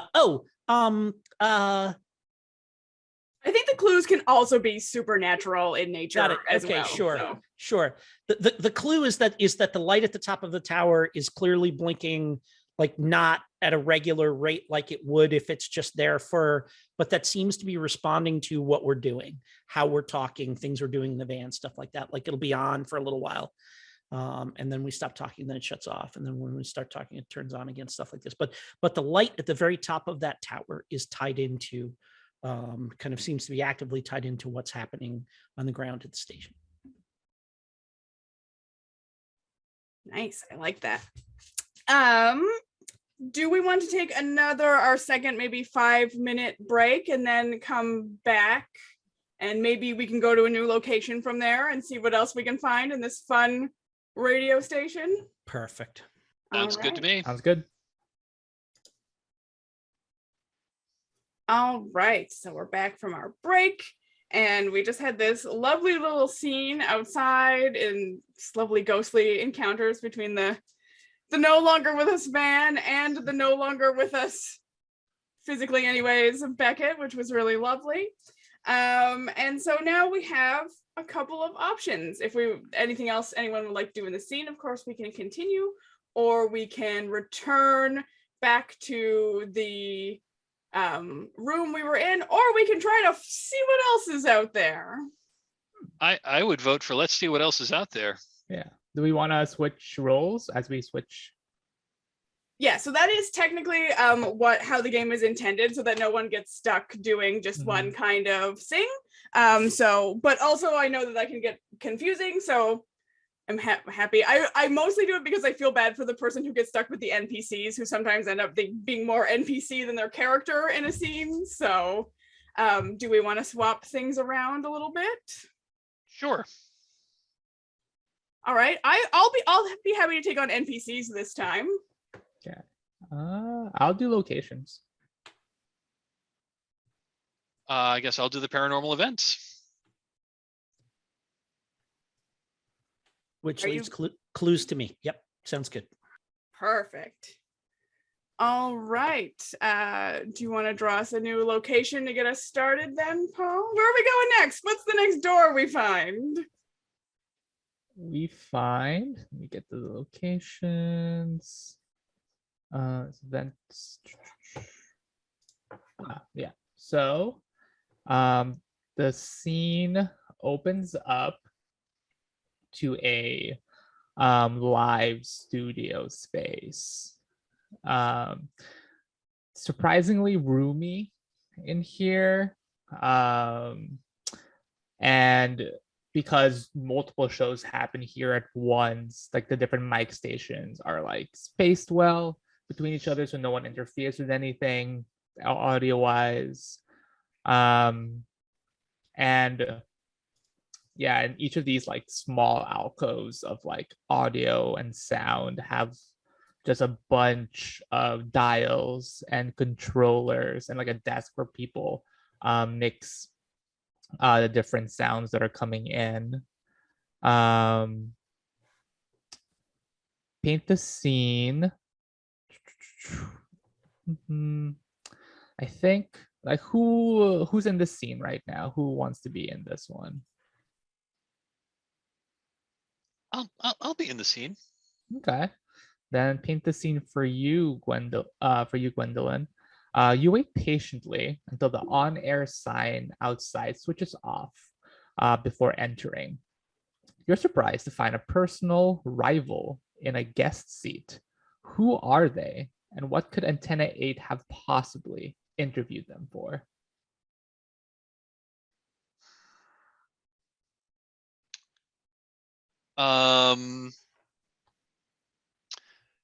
It's a personal rival. Okay. It's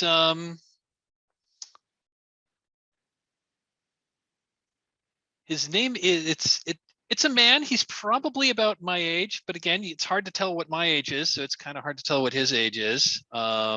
He's got jet black hair, like perfectly, like absolutely perfectly in place to the point where you might be, if you were to knock on his hair, it might make a sound. It's just that well gelled. And he's wearing all black clothing that's styled for someone who is much younger than he is. You probably know the type, someone who's like, in their late, someone who is my age is dressing like dressing like one of the cool kids, like a cool goth kid who is 22. And he's got a number of like silver pendants on, and it's Alexei Krykov is his name, and he is another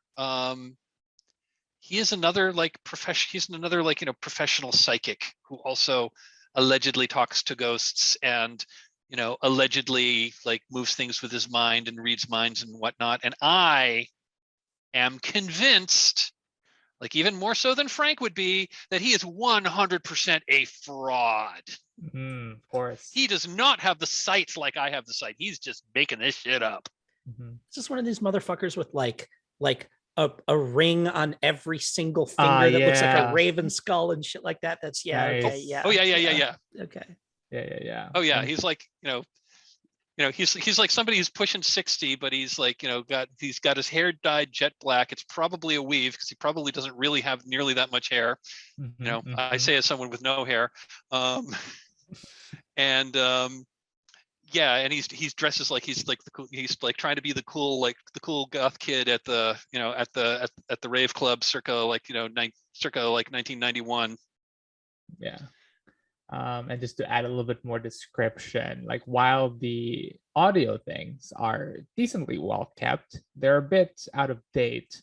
But what's more out of date are whatever chairs the guests and the host have to sit on, because they're just the office chairs that no one wants to use anymore. So every guest that gets interviewed are very uncomfortable when they are here. And I know exactly the kind of chairs those are too, because they're in like every conference room in my office. Cool.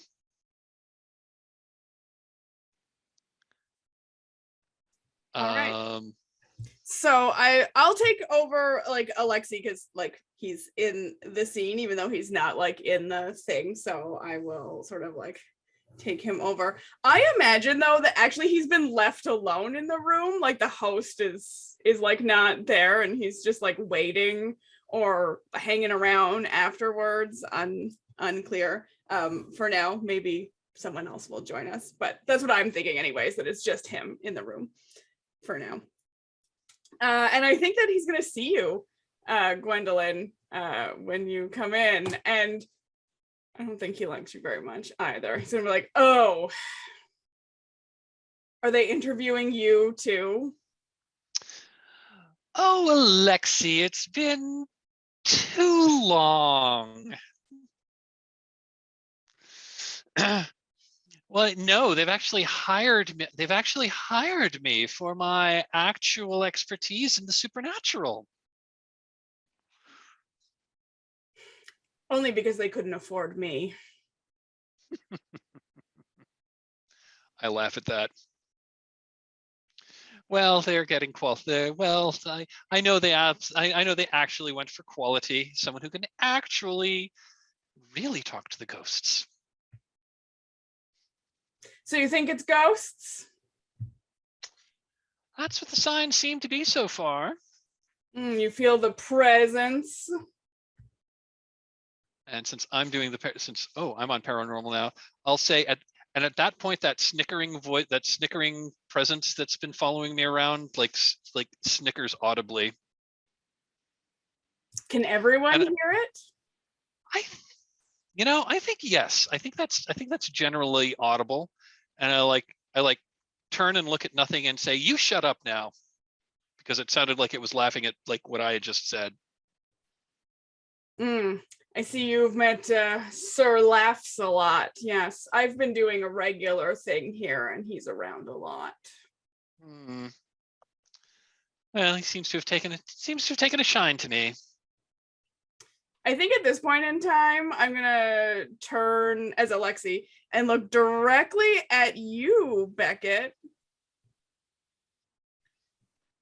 I see you have a friend. What's your name, friend?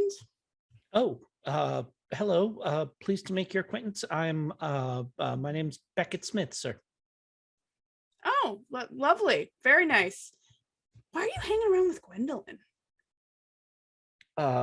She's been very kind to me.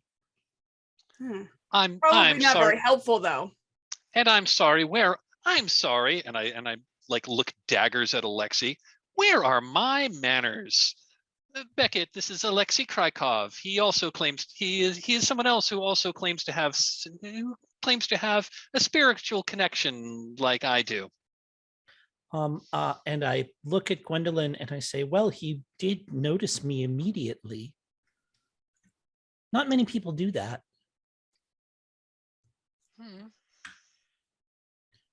What have you been able to learn? Oh, I mean, I've just been here, talking about the history of hauntings here in this place. I think this seems like a good time to maybe roll to see if Alexi has information.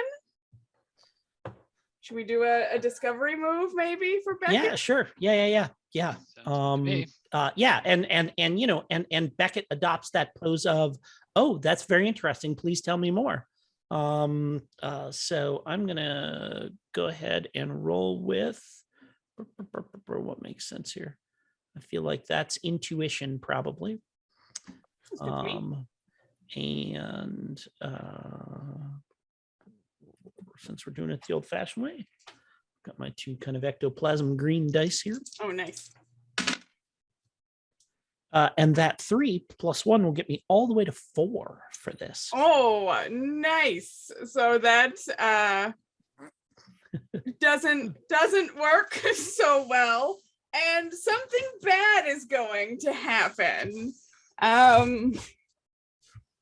Whoa, what is bad that's going to happen? So I think that first of all, in answer to your question, you'll get absolutely nothing, because whether he's a fraud or not as a medium, it's very clear that Alexi is just pulling shit out of his ass, read the history of hauntings in the area, right? Just making up all this stuff. You definitely, he says something, and maybe at first you sort of believe him, but then he says something that you're like, wait, no, that doesn't make any sense. And is maybe even a little bit racist, let's be honest. Maybe talking about like, oh, indigenous people's burial grounds and things like that. And you're just like, oh no, this man. So he's giving you absolutely nothing helpful.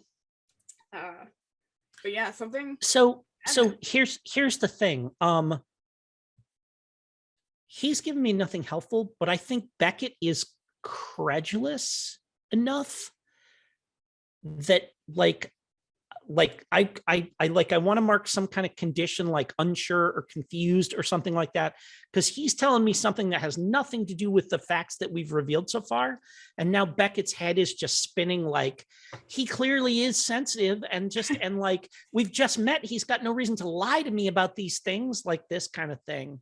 And so does that make sense as a yeah, I think so. Maybe like red herring or yeah, I gotta make that actionable in a way for me though. So I think I'm gonna put unsure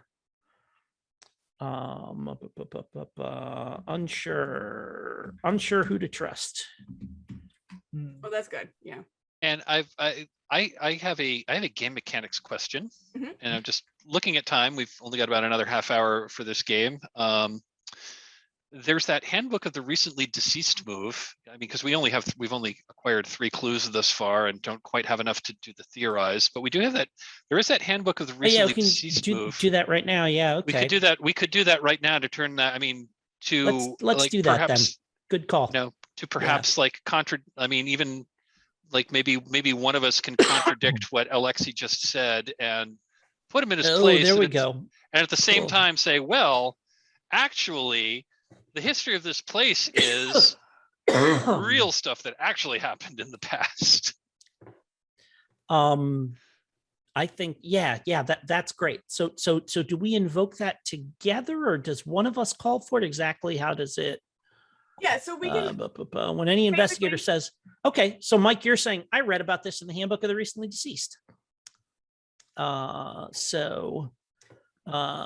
situation is documented in the handbook of the recently deceased. I kind of like the idea that like the first thing the handbook does is debunk every single one of those like bullshit, like we said, like kind of, like this was like built racist, on an Indian. This was built on, exactly. on a Native American burial ground. No, racist it wasn't. Tropes about, well, I mean, the idea that if you disturb, and it's less that like nothing has ever happened to anything that's been built on an ancient Indian burial ground or anything like that, but it's just that like, all the funerary practices of everybody everywhere need to be respected, or you're going to run into trouble. And it doesn't matter, like it's not, this doesn't make it particularly, pernicious or anything like that. I kind of like the idea that it's like all these cultural practices all have meaning. And if you disrespect any of them, you're going to run into trouble in the paranormal. Yeah. Does that make sense to everybody? Does that sound? Yeah. And I guess that that describes the paranormal event, which is like disturbing some sort of like site where people have been buried. I think describe the problem or situation a ghost might experience that is related to what the investigations are experiencing. The ghost problems. So it's a little bit strange because the handbook of the recently deceased is, I mean, obviously it's a direct reference. Yes, but it's like the handbook for ghosts, right? So like, I guess in this case it would be like the ghost situation is like the ghosts are listening to people essentially like almost like mansplain their own situation to them, right? And so the way like, Mike said, well, actually, like he would totally be a well, actually, dude. I think, and it's like, oh, that's funny. Yeah. Well, actually, I'm full of crap. So yeah, excellent. Yeah, so and then all we have to do is describe how the ghost problem or situation was resolved. So when they get well, actually, how do the ghosts respond to these situations to shut them down?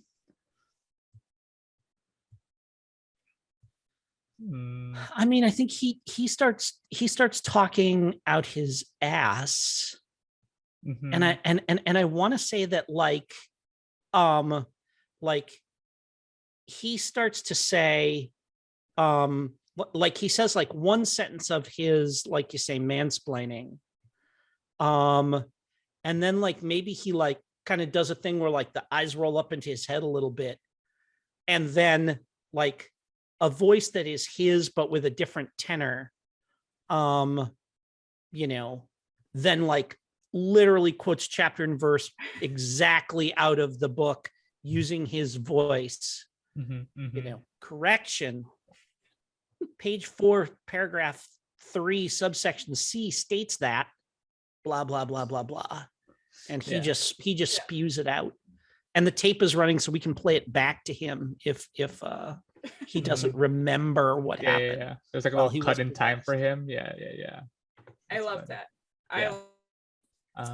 So now that we have done this, instead of failing and taking your unsure or confused condition, you instead get to take a 12 plus success on this discovery move, which means that you find 2 clues. Perfect. Excellent.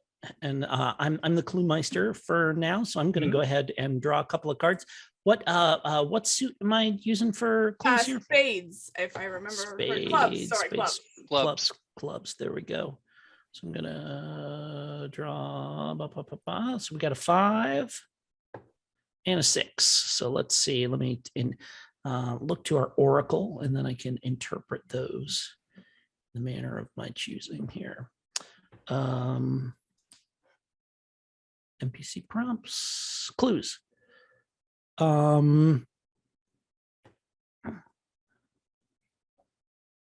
So oh,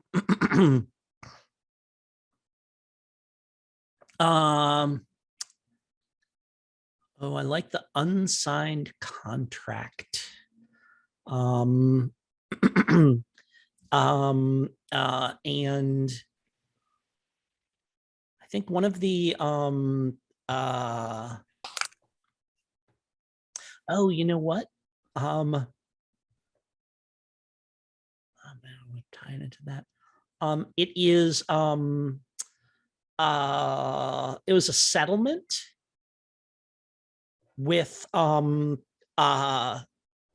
was a settlement with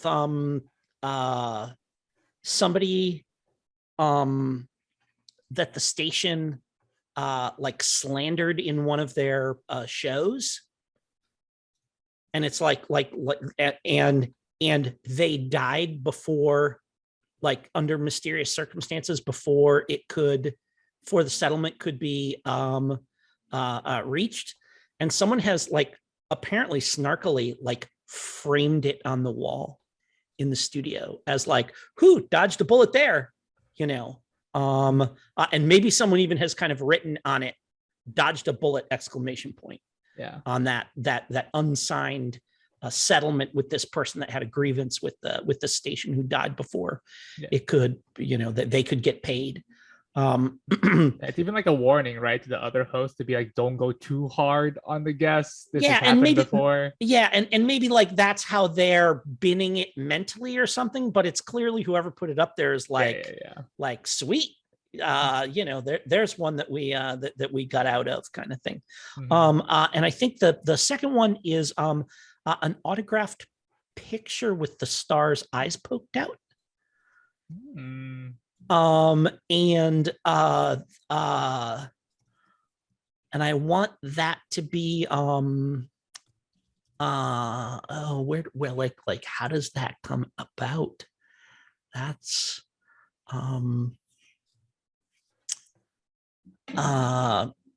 maybe I want to call this guy Raven because he's the kind of guy that would call himself Raven.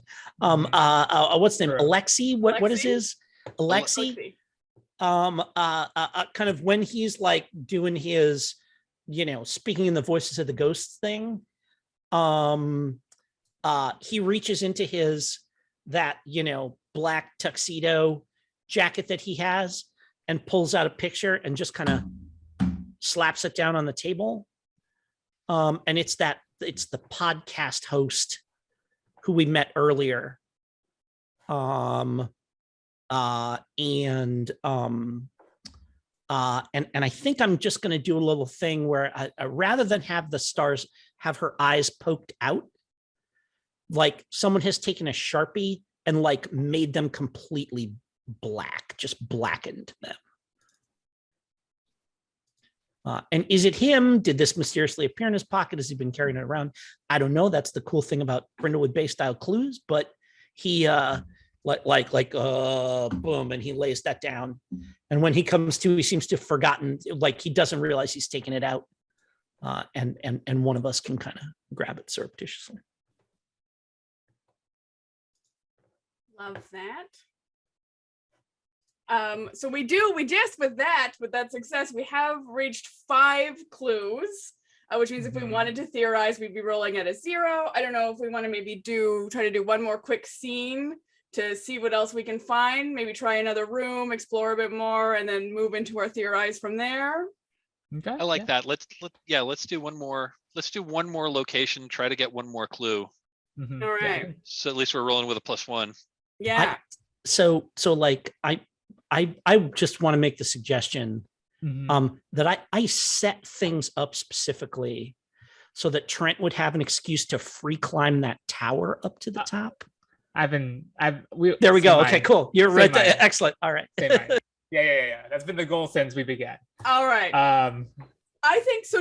Normally in a game of Paranormal Inc., we're not like saying specifically that we want to go somewhere. That is very much sort of actually explicitly against the rules. However, we are like tight on time. We've set up a story, and I always want to put story above anything else. And I believe there is a location for towers in the thing. And if there's not, we can just make it up on our own as we go. So. Yeah. So the ace on the prompts is the transmitter station. So yeah. And I drew an ace. What a coincidence, everyone. So the transmitter station is a white and red steel skeleton of the transmission tower that rises behind the main building. A muddy sunken lane leads up to a small rise for the tower through a thicket of brambles. And I think for us, did we say that the tower is like right on this, like near the station, right? Yeah. Yes. So instead of like maybe there's like muddy sunken lane, maybe it's just like for whatever reason, like the just the area around this transmitter station has just like foliage around it. Maybe there's someone trying to like start a garden up there without telling anyone, but there's like a lot of like brambly stuff and like maybe something akin to like a tumbleweed up there. Not a lot of people have been fixing this tower. It's a pretty solid tower. So paint the scene. A chain link fence around the tower leaves enough room for a tiny wooden shed. The entire area looks disguised and desolate. What unexpected abandoned item do you find in the shed? Yeah, so there is a just like a small storage space up here too. And I think because we set it up, can I? Because I know Beckett is down there. Yeah, so I guess it's just like me and Frank up here then, right? Because we're the last two like PCs that haven't been seen. So I'll ask this to Frank then. What unexpected abandoned item do we find in this like abandoned storage space near the tower?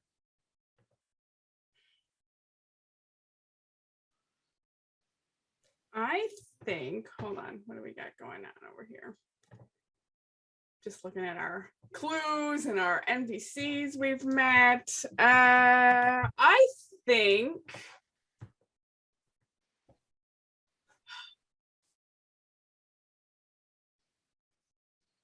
I really want to tie it back into the van because I really loved all that stuff. So I feel like there is an old beat up, one of those like beaded like seat covers that you would have found in one of those vans that's just been like, it's clearly from our sad ghost van out there, and it's kind of frayed, and I think some beads are missing as like some creatures have maybe come and like collected pieces from it. And Can I add a detail to that, because I love that?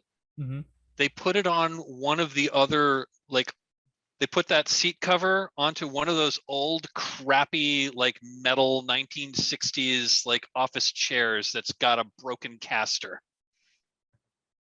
Yeah. And I think once we like explore the space, Trent will just defer to Frank, who is his like internship employer. He'd just be like, I know what you're thinking, Mr. Herberts. There's a clue up there, isn't it? And you can see that he's already like chalked up. Like you don't know where he got the chalk, but he already is. It's like radio station, ghost, tower. I think that, oh my gosh, I think that Frank is like, you know what? It's fine.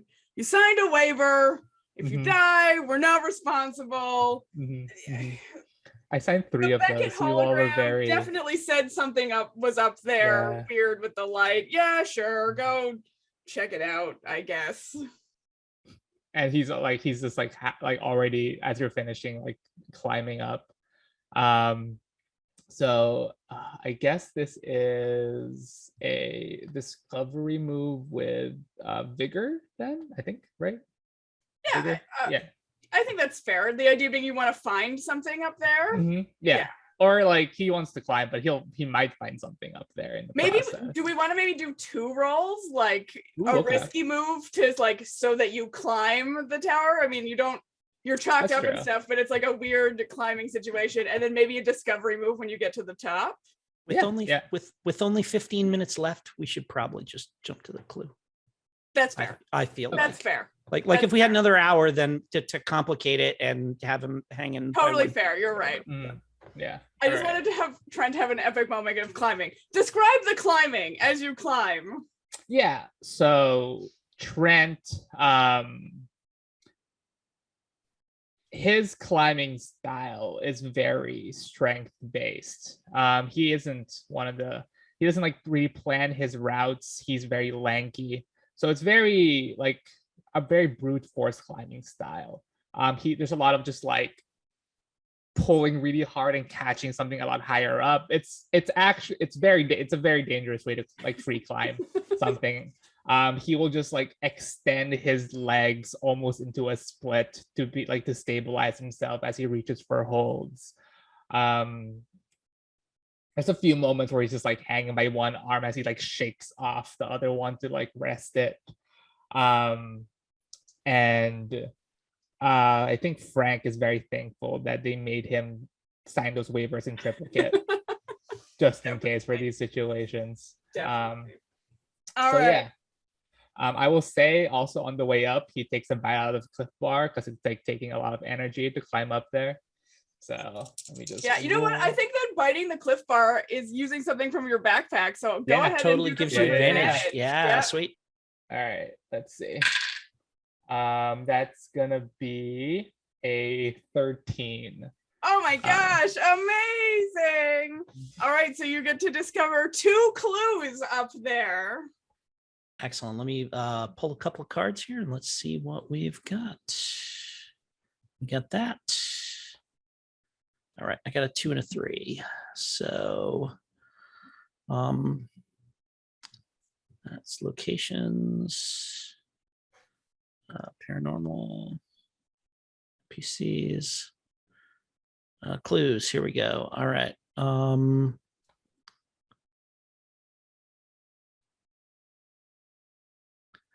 I think that there are, definitely when you get to the top, and there's like, there's like a little platform up there, right? That has all the equipment and stuff like this and everything. And there used to be a ladder that you could actually climb to get up there, but only chunks of it are still there, of course. But so you get up to the top, and like the last 10 feet, the top 10 feet of the ladder are there. You climb up, and there's like a thing that's big enough for you to kind of maybe crouch, move around in a little bit, like work on the equipment and whatever.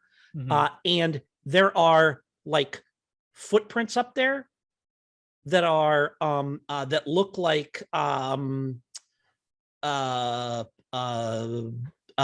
business shoes.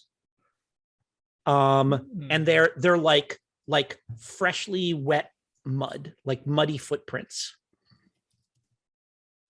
Like someone was like someone was here walking around with shoes that had walked through all that the grit and stuff, and maybe it's like little bits of the like there's a couple of little briar bits stuck into them or something like that. But it's like they were here just like minutes before you pulled yourself up. You did that last, kind of pull up, hop up onto your feet there, and that's one of the clues. And the other clue is the other clue is a note with a phone number on it. It's like if you've ever seen those little like flip spiral notebooks that like old timey reporters use, right? It's got the like the perforations across the top. It's the size of like a 3x5 card on its side, but like ruled portrait style, and it has a number that is like written carefully in longhand in the kind of like, Saskatchewan 5673 style, right? So it's like 3 letters and then 4 numbers. And like the paper is, crinkly and faded, and it looks like it's been there a long time, but it's tacked to the side of one of the pieces of equipment there, like enough out of the elements in this little the little maintenance shed that's up at the top there, that it's remained intact all this time. Yeah. And I think either in the shed or like the top of this tower, like maybe like what's like, I feel like a paranormal thing would happen in either of these places. I was thinking something paranormal was going to happen. Let me draw something just to get inspiration and consult the oracle.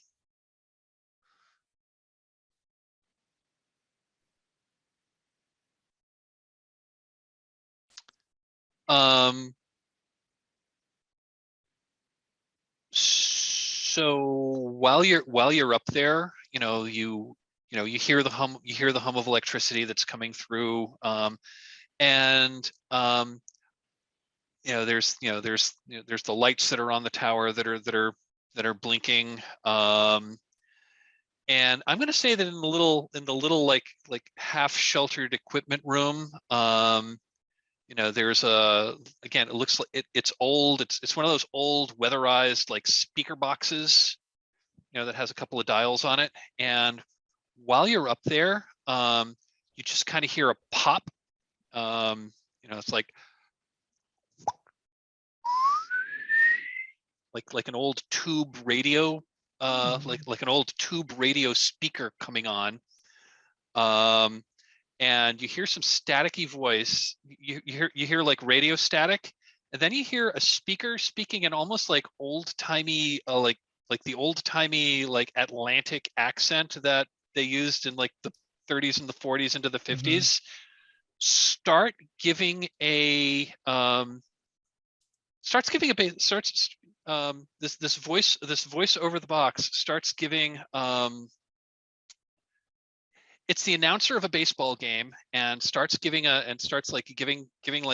describing the baseball game, and then there's a pause and says, "Wait, we're getting breaking news from local station antenna 8." and then it just fades out again. Fun. Interesting. All right. So that was weird. Love that paranormal event. So we have all of our stuff. We are a little bit short on time, of course. So in the interest of that, I say that we just say Trent makes it down safely, and we can start to maybe piece together what's happening here at Antenna 8. So at this point in time, for anyone who hasn't played a Brindlewood Bay game, this is an out-of-character discussion. We're going to look at our clues, and we're going to come up with a theory. Again, because we're short on time, normally we would like come up with our theory and then like have another scene at the end where we kind of like wrap up, sort of addressing the goal that we had. But I'm going to say we'll make our theorized roll. We'll see what happens. Succeed or fail. Yeah. Let's make a theory. Yeah. So we have 7 clues. We have the photo with the looming shadow behind Kim McCormick that we found in the conference room. We have an interview transcript with some consonants furiously circled. The light at the top of the tower that's been blinking and responding to what we're doing really uncharacteristically. The unsigned settlement contract framed on the wall dodged a bullet.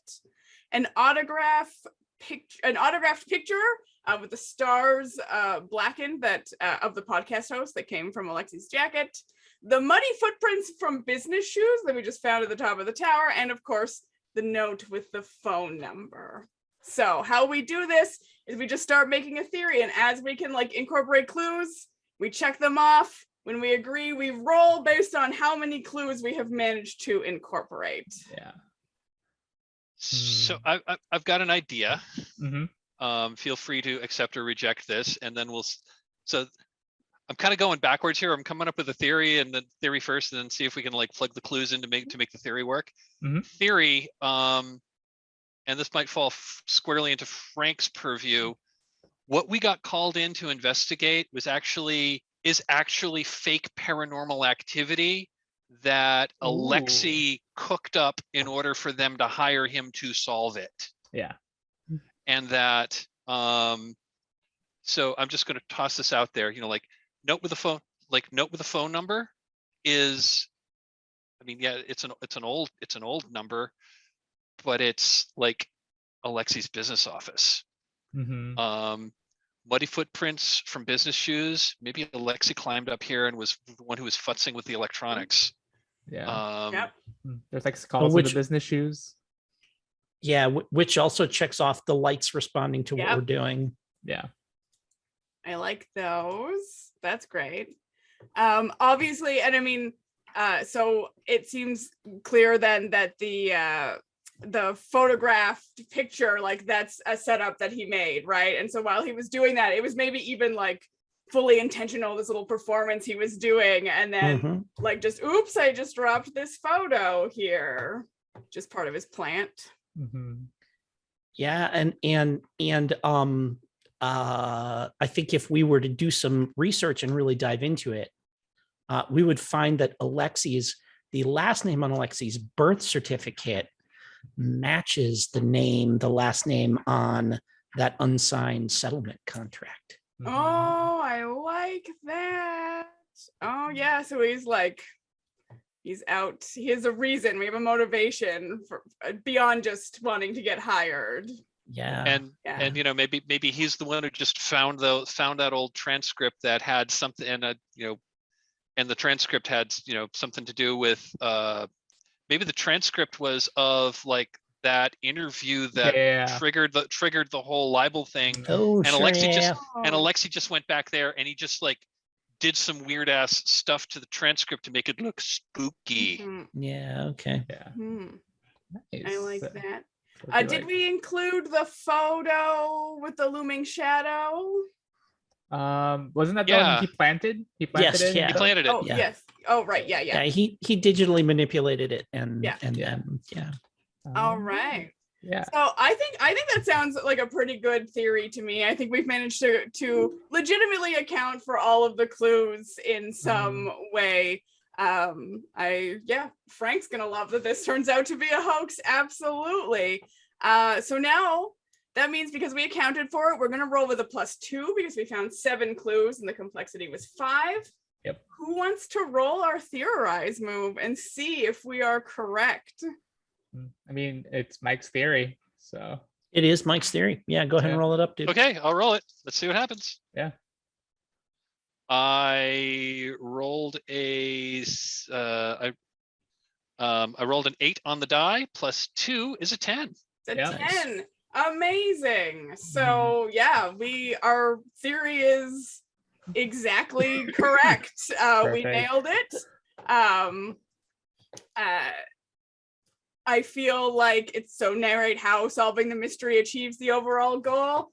I think that's pretty clear. We're able to go to the management, I guess, of Antenna 8 and be like, you got had Yeah. by this Yeah. Alexi guy. Like the last scene could just be like Alexi being put in a police car. He deserves it. What a jerk. Yeah. Kind of Amazing. the worst. All right. This was fun. I like that it went to the non-paranormal place, and not just because I'm playing a skeptic, but because that's a really fun bit. We just have a few minutes left, so we can finish up with some stars and wishes. So stars are things that you liked. Wishes are things that you would have liked to have seen, or if we were playing again, that you would like to include. So I'll start. Like I just said, I really like that it ended in a not paranormal way. Came to bust some ghosts and just busted a fraud. I think that's a lot of fun for a game about Ghostbusters. And we actually really did encounter some paranormal stuff. It's just like what we got hired to do was a fake. Yeah. Yeah, I love this idea that it's just like the regular paranormal stuff is like the regular nuisance ghosts being nuisances, but underneath that, like the really intense stuff, just a hoax. Does anyone else have stars or wishes they would like to share? I mean, I just want to give I want to give a big star to Alicia for facilitating this, for organizing this, and for writing the game. This is a lot of fun. Yeah. Thank you. Yeah, for sure. Thank you. I want to give I'd like to give a star to Jim for like your whole character concept. I freaking loved that. Oh, it was so good. Yeah. That's so awesome. Thanks. Yeah. I wasn't sure, were you angling to sort of do a maybe Beckett has feelings for Trent thing? I also got a sense for that, yeah. Gay Mormon situation. I love that you're using the word maybe there. Well, I don't want to assume. I mean, I went to the gay place because that's where I go. Yes. Yeah. No. If this were if this were a TV series, there'd be people shipping us like after half an hour into the first episode. So I think that's very much so. Yeah. And I also like that because it's like the classic sitcom thing of the person you're into asking you how to get back with their significant other. Oh yeah. If we had an epilogue, it's like Beckett simply looks up his girlfriend's favorite song on the phone and then has one of the DJs send a dedication out from Trent to her. He gets home and she's like, I can't believe you did that. It's so romantic, kind of thing like that. So, Oh, I love that. So cute. I'm going to ship them forever now. Excellent. Wishes. I don't think I actually wishes. I wish we had more time to explore more things. There's a lot of fun things in this bit, but my wish is that I got to do my stars. Nope. Go for it. Yeah, go for it, bud. Sorry. Paul, start to you for definitely for doing that, because that slacker archetype is a tough balance to walk between being disinterested and lazy, but still active in the story. And you walk that line really nicely. You did a great job with that. So yeah, kudos for sure. for that. And Alicia, Frank's, Frank's, okay, you signed the waiver, whatever. That was That was fun. that was a good moment, just kind of like because Frank also is a skeptic, but is also kind of like interested in, actually observing what's going on and stuff. And so like, is he going to fall? Let's find out. Yeah. Let's see. Mhm. It's interesting to, and and Mike, Gwendolyn's, like going from like flighty in the first couple of scenes to like suddenly frosty and flinty when her competition showed up. Yeah, That was a fun. nice little character turn there to get to see that other aspect of her, that she's not like all Stevie Nicks all the time.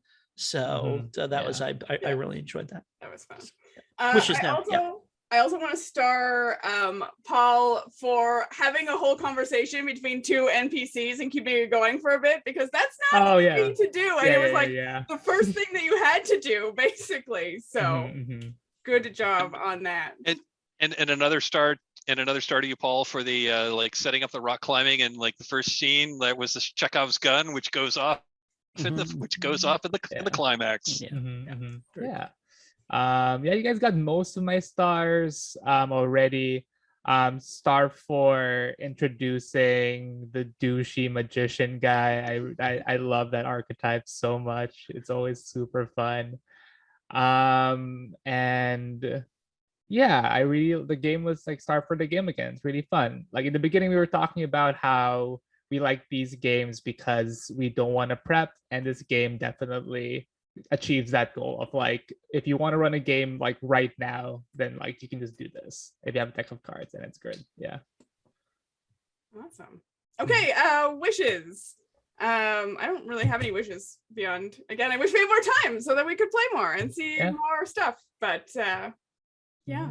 And because I think it ties into all the things. I want to see everyone's characters more and like more interaction, and I want to see Beckett and Trent fall in love, and I want to see Gwendolyn's. I think I would really like to see more of like Gwendolyn interacting with like the paranormal and with ghosts more.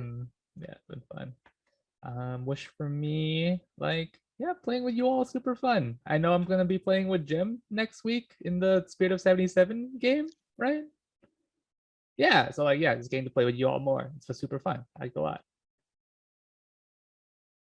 So my wish is to like if we were to play again, I would absolutely want to see us like we did not get a Beckett Frank scene where like I mean we got a little bit of like Frank like talking shit about Beckett like he wasn't standing right there, which feels like the dynamic that probably would emerge very quickly is like, look, he's an illusion. We all know he's an illusion. I'm standing right here.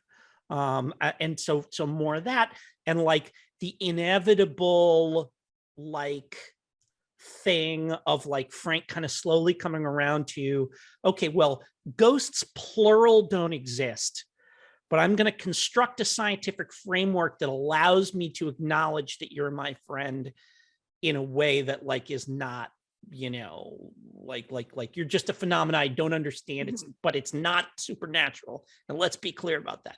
And to kind of have that emerge, that would be fun.